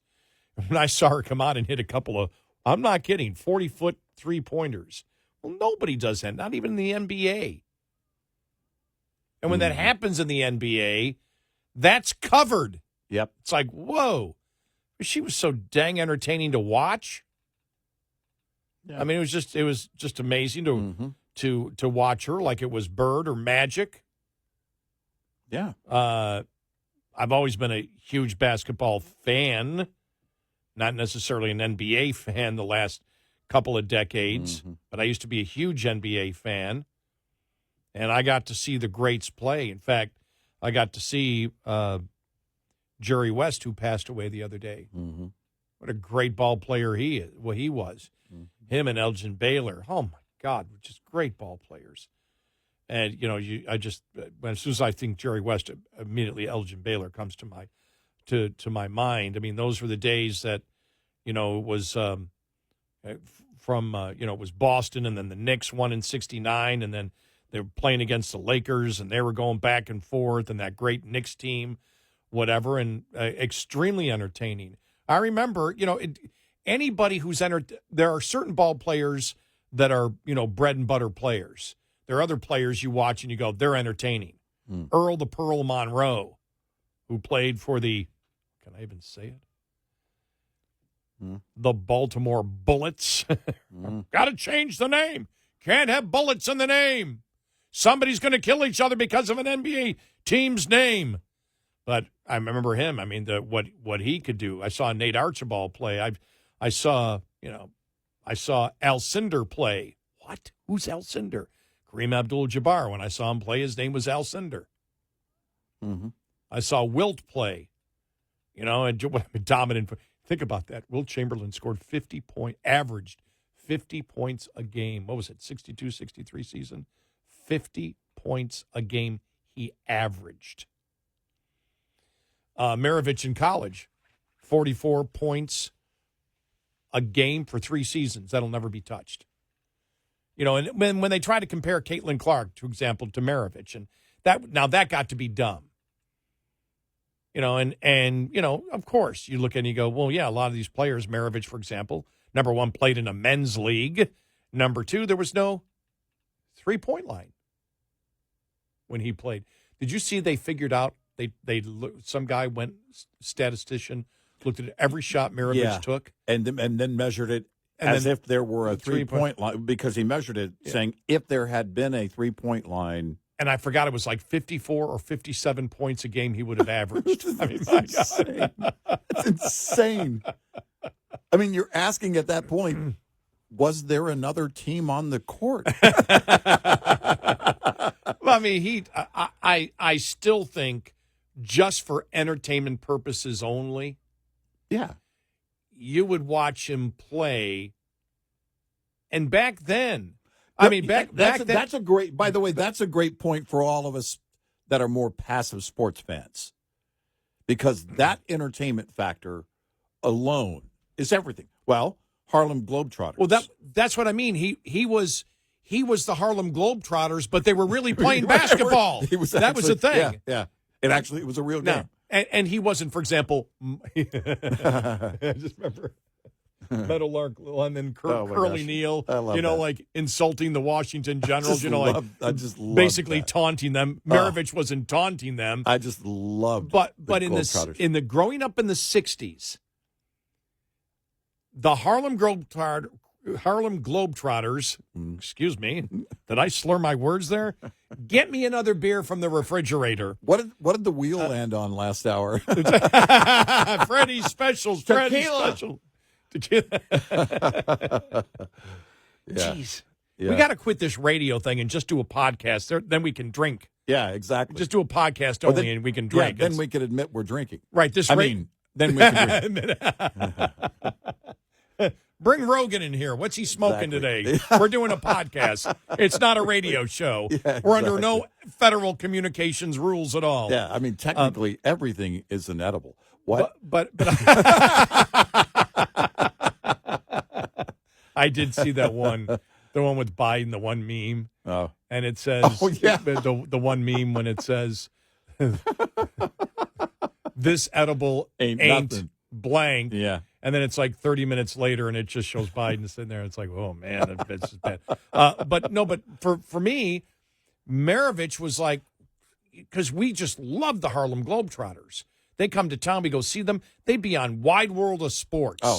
Oh man, I was a kid, during their peak, and it was just so. Right. One of the heartbreaking moments in my life is that my uncle took my older brothers. I didn't get to go to that game, and they were in town. It was a pretty small town, and I didn't get to go to that game. And probably out of all of my siblings, I was the biggest fan.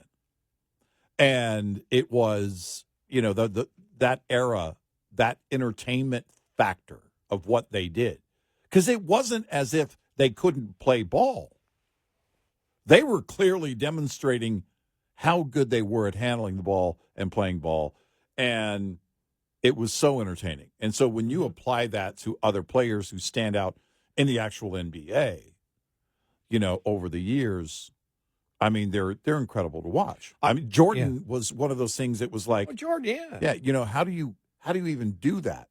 I mean, how does it even happen? How does a human do that? And because it's entertaining because we're in awe. In the back of our minds, we're going, oh man, I wish I could do that. Or you kind of, knowing that, okay, I can throw the ball.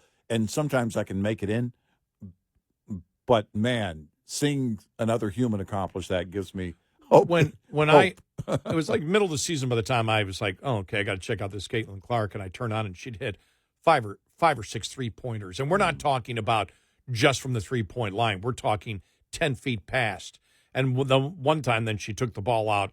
They took the ball out at midcourt. She took like 2 steps, took the shot, and hit it. And I'm like, whoa. And then she'd miss 5 or 6 in a row, and you'd go, well, this isn't good basketball. And then as it got tougher near the end, as you got more into the season, some games wouldn't she'd drive to the bucket instead, fake the 3-pointer, drive, throw a great pass, and you're like, oh, man, she's really good. She can do it. She's more than one-dimensional, just a tremendous ball player. And you don't become the leading scorer of all time if you suck. Exactly. So she's going to be on a different level, whether she was white or black. Right. Yeah. 866-98 Red Eye. Brought to you by Hot Shot Secret. Hi, I'm Jen Loomis, a transport safety expert at J.J. Keller, and I'm here to share a tip on roadside inspections. Once a roadside inspection is completed, the officer will close it out, which involves the officer writing or typing up the report. The more the officer found during the inspection, the longer this will take. If violations were discovered, most officers, as a courtesy, will explain the violations to the driver.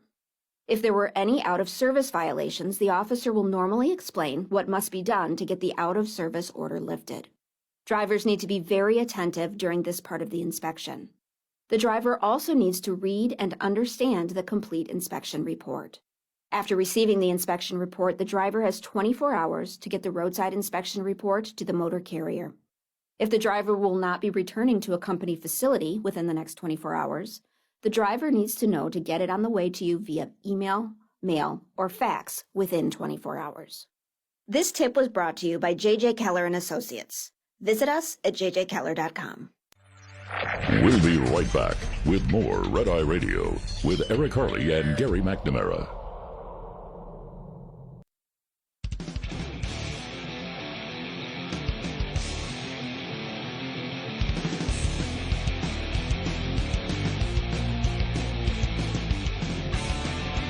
It's Red Eye Radio. He's Eric Harley, and I'm Gary McNamara. But when it comes to Caitlin Clark, the reality is it's like Taylor Swift or any other pop artist out there, whether they're whatever nationality they are. There are people that just the public finds, the marketplace finds them attractive, and they'll pay to go see them. That's just sometimes I don't understand it. I don't understand the whole Taylor Swift thing. Mm-hmm.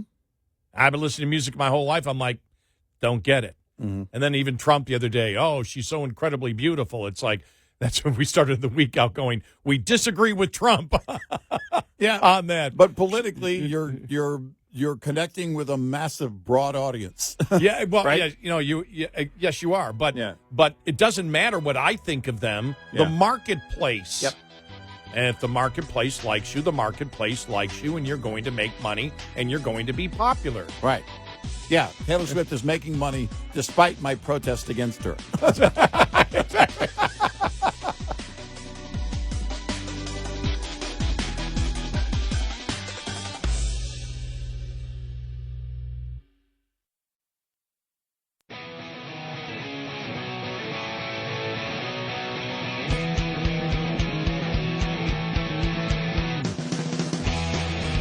You're listening to Red Eye Radio from the Uniden America Studios.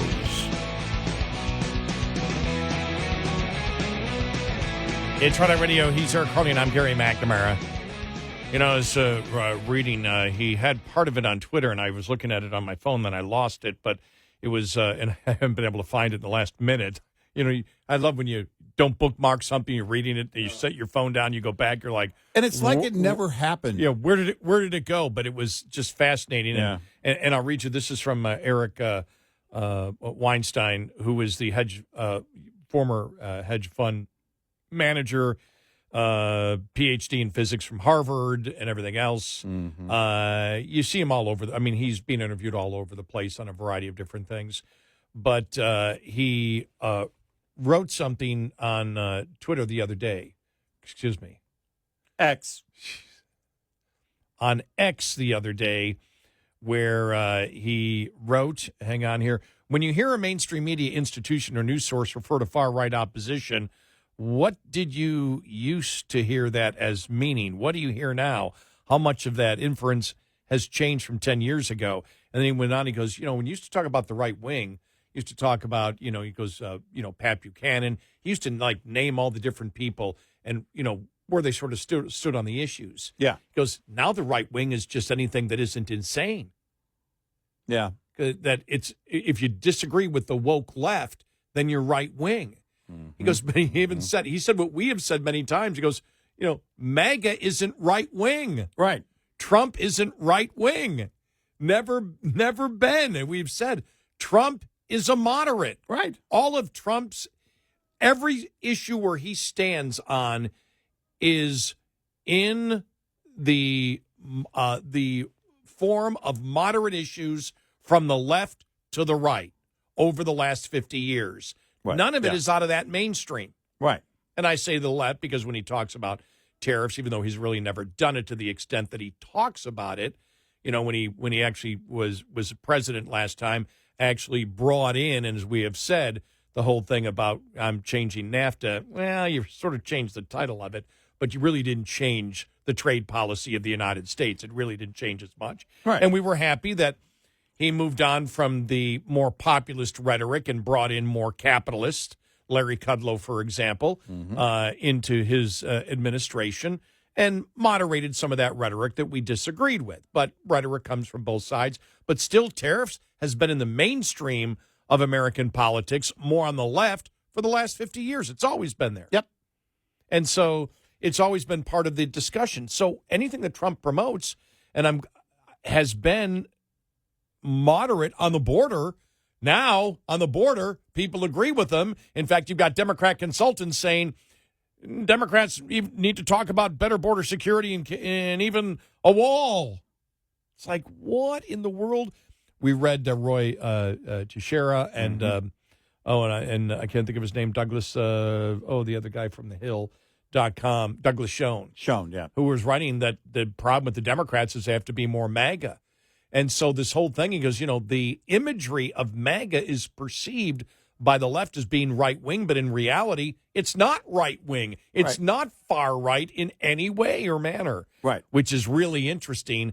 And then the whole thing, he's a Nazi, he's going to take over, he's going to take over, he's going to take over. He's never going to leave. He's never going to leave. I mean, that one, was that De Niro? De Niro, yeah. He's never going to leave. What a nutcase. What do you mean? What are you talking about? But I really think part of that comes from the fact that they believe that the way that the Democrats have acted is the way that Republicans wish to act if they had power.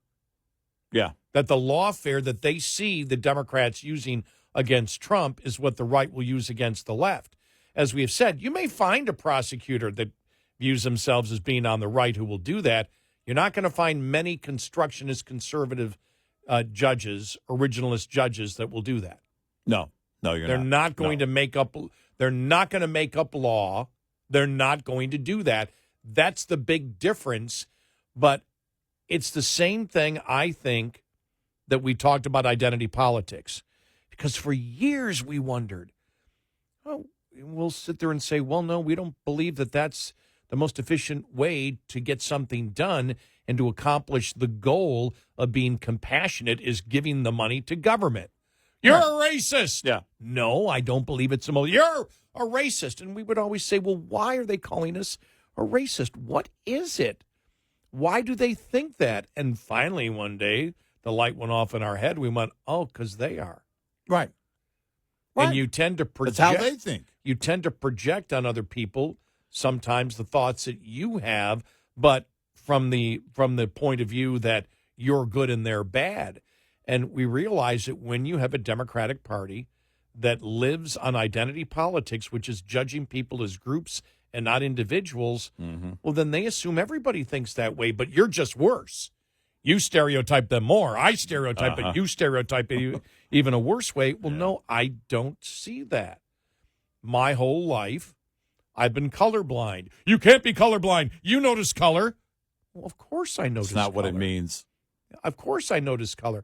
I notice hair color.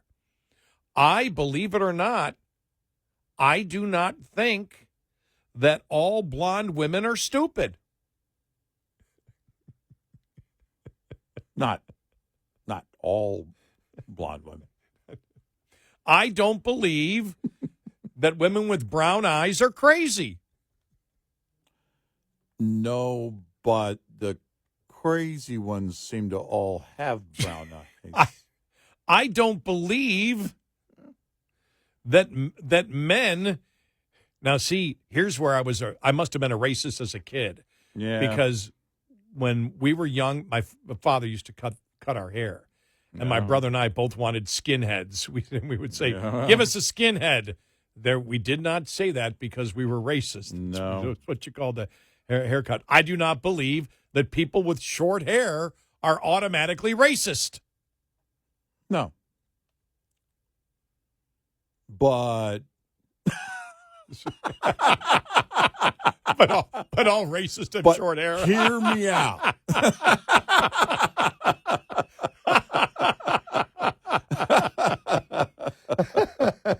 Oh my! We look forward to your email. Hey, you got to have fun talking about every topic. Come on, you got to. Life is too short. But that's the point. Well, no, I view people as individuals. It's Well, okay. Not all anti-Semites have swastika tattoos. We're seeing that play out right now. But all people with swastika tattoos are anti-Semites. All people with swastika tattoos definitely in that category. No, you're right. No, because as we have seen, like I said, with identity, I think that's one thing that has not been really covered at all in the mainstream media is the damage that identity politics has been done. It's been around the surface. You've seen, for example, conservative magazines, I'm sure the Wall Street Journal, National Review, people like that, and many of the conservative think tanks have thought about it, but it's never been in the arena of public debate. It really hasn't been. Right. That identity politics that the Democrats adhere to is a major cause of racism in our society today. That if you are going to be part of a political party that judges people by the group that they're in and not individuals, at that point, that's where you become a racist. Yeah. Yeah. Because if you do not, and we've talked about the Democrats, and it started the modern, I believe, this is my observation, I believe the modern identity politics movement began with Clarence Thomas, and then the modern conservative talk radio movement were initially right on. You had people like Armstrong Williams, Larry Elder, and others that were black conservatives, and they were the ones that were demonized like you can't believe. They were called every single. Walter Williams used to fill in for Rush a lot. Well, you can even go back. I'm even go back to the late 70s, early 80s with Milton Friedman when Thomas Sowell was on with him. Yeah, right. And he was called, well, this guy has to be some kind of Uncle Tom because he's black, and he has a completely different view than liberals do. Therefore, he's not genuinely black. So he was probably one of the, first in the modern identity politics where I really saw it come to the forefront in the late 80s, early 90s when modern talk radio started. Yeah. But Sowell was taking those hits early on. Right. And it's like nobody was defending him, saying, that's racist to say that. And that was the concept that all blacks must think alike, which, of course, is ridiculous. Right. Well, everybody should be an autonomous human being. And who said it? Kendrick Lamar. Earlier this week, we quoted him. Yeah. You got to be an individual. Don't go along with have your own mind. Think your own thoughts. Yep. Don't go along with anybody because they claim you relate to them on certain, any type of physical attribute. Right. Yeah. You have your own mind. You come to your own decision. You be the critical thinker. You decide. You don't have to go along with everybody. That should be the goal. Independent thought, autonomy of the individual. Well, and that's it. But the left can't have that because they need people in groups, and it needs to be groupthink. And if you get out of line, we're coming after you. And if you have a certain skin color, you must think and act a certain way. And if you get out of line, we're coming after you. And they've showed that. They demonstrate that repeatedly. Stacey Abrams said it. Identity politics is working for us. We need to keep doing it. Now, it didn't win any elections for her. Well, in her mind. But exactly. She goes back to her, quote, I'm doing the quotation marks in the air, governor's mansion.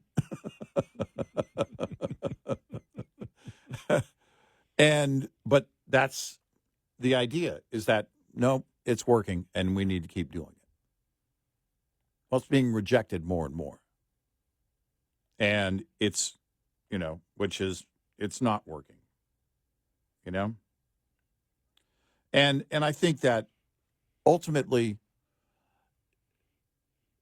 their party, I don't know what change they are going to make, but something is going to have to give. And a lot of that will depend on turnout on November 5th. Because I don't expect there to be this huge swing of rank-and-file Democrats voting for Trump. There will be some, but you're not going to convert people in that way to vote for him this election cycle. But voter apathy is a big, big problem for them. And there could be, because they don't want, the majority of them don't want their guy to be the guy. And so you're counting on the people who are anti-Trump, and that group is dwindling. We talked earlier in the show about the unity that the Republican Party is showing based on the issues. Mm-hmm. But you look at the Democrats, and it was 2018 where I said, Eric, and I said it on the air, I said, they got to change. They can't continue going down this road of dividing people. We're talking about the Democrats here. Yeah. And identity politics. And we said they can't continue, and they've just doubled down and tripled down over the last couple of years. But now, if you don't agree with them 100%, you're alienated. It's not even now, let's have some victims and oppressors. It's like, this is our narrative, and you must be aboard on it. Now, what does the narrative say? Well, a man must be a woman if the man says so. Well, that's insane. You've got to be anti-Semitic. Well, sorry, I'm not going to do that. They have gotten to the point of being so radical, and anybody who now disagrees with them is right-wing. Remember how the Democrats took on, Barry Weiss and Matt Taibbi and Michael Schellenberger. Yeah. Went after them. I mean, it's like they're Democrats. Yep. You think about the pounding Dershowitz is getting now, and what's his name, Jonathan Turley. Oh yeah, they're Democrats, but they've gone off there. They won't. The liberal media won't talk to them anymore. No, Turley used to be on a bunch of different networks. Mm-hmm. You only see him on Fox now. Yep. And he's not a Republican, as far as I know. Because they defeat their arguments legally, and you can't dispute them if you're on the left. 866-90 Red Eye. Coming up, more with Gary McNamara and Eric Harley. It's Red Eye Radio.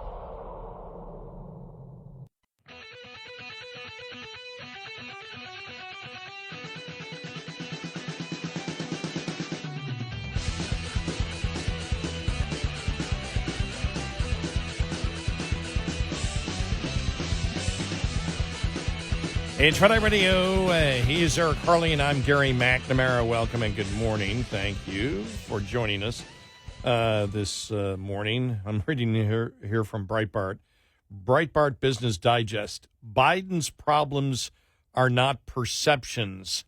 It's reality. And we know what he's talking about. Yeah. Exactly. It's just John Carney, the economics guy. Inflation is real.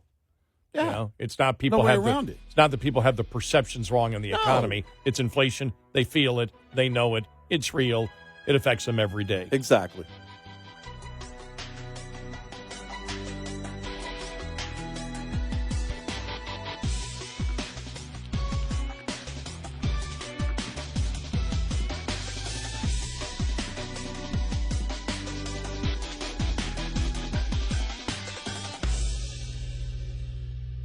This is Red Eye Radio on Westwood One.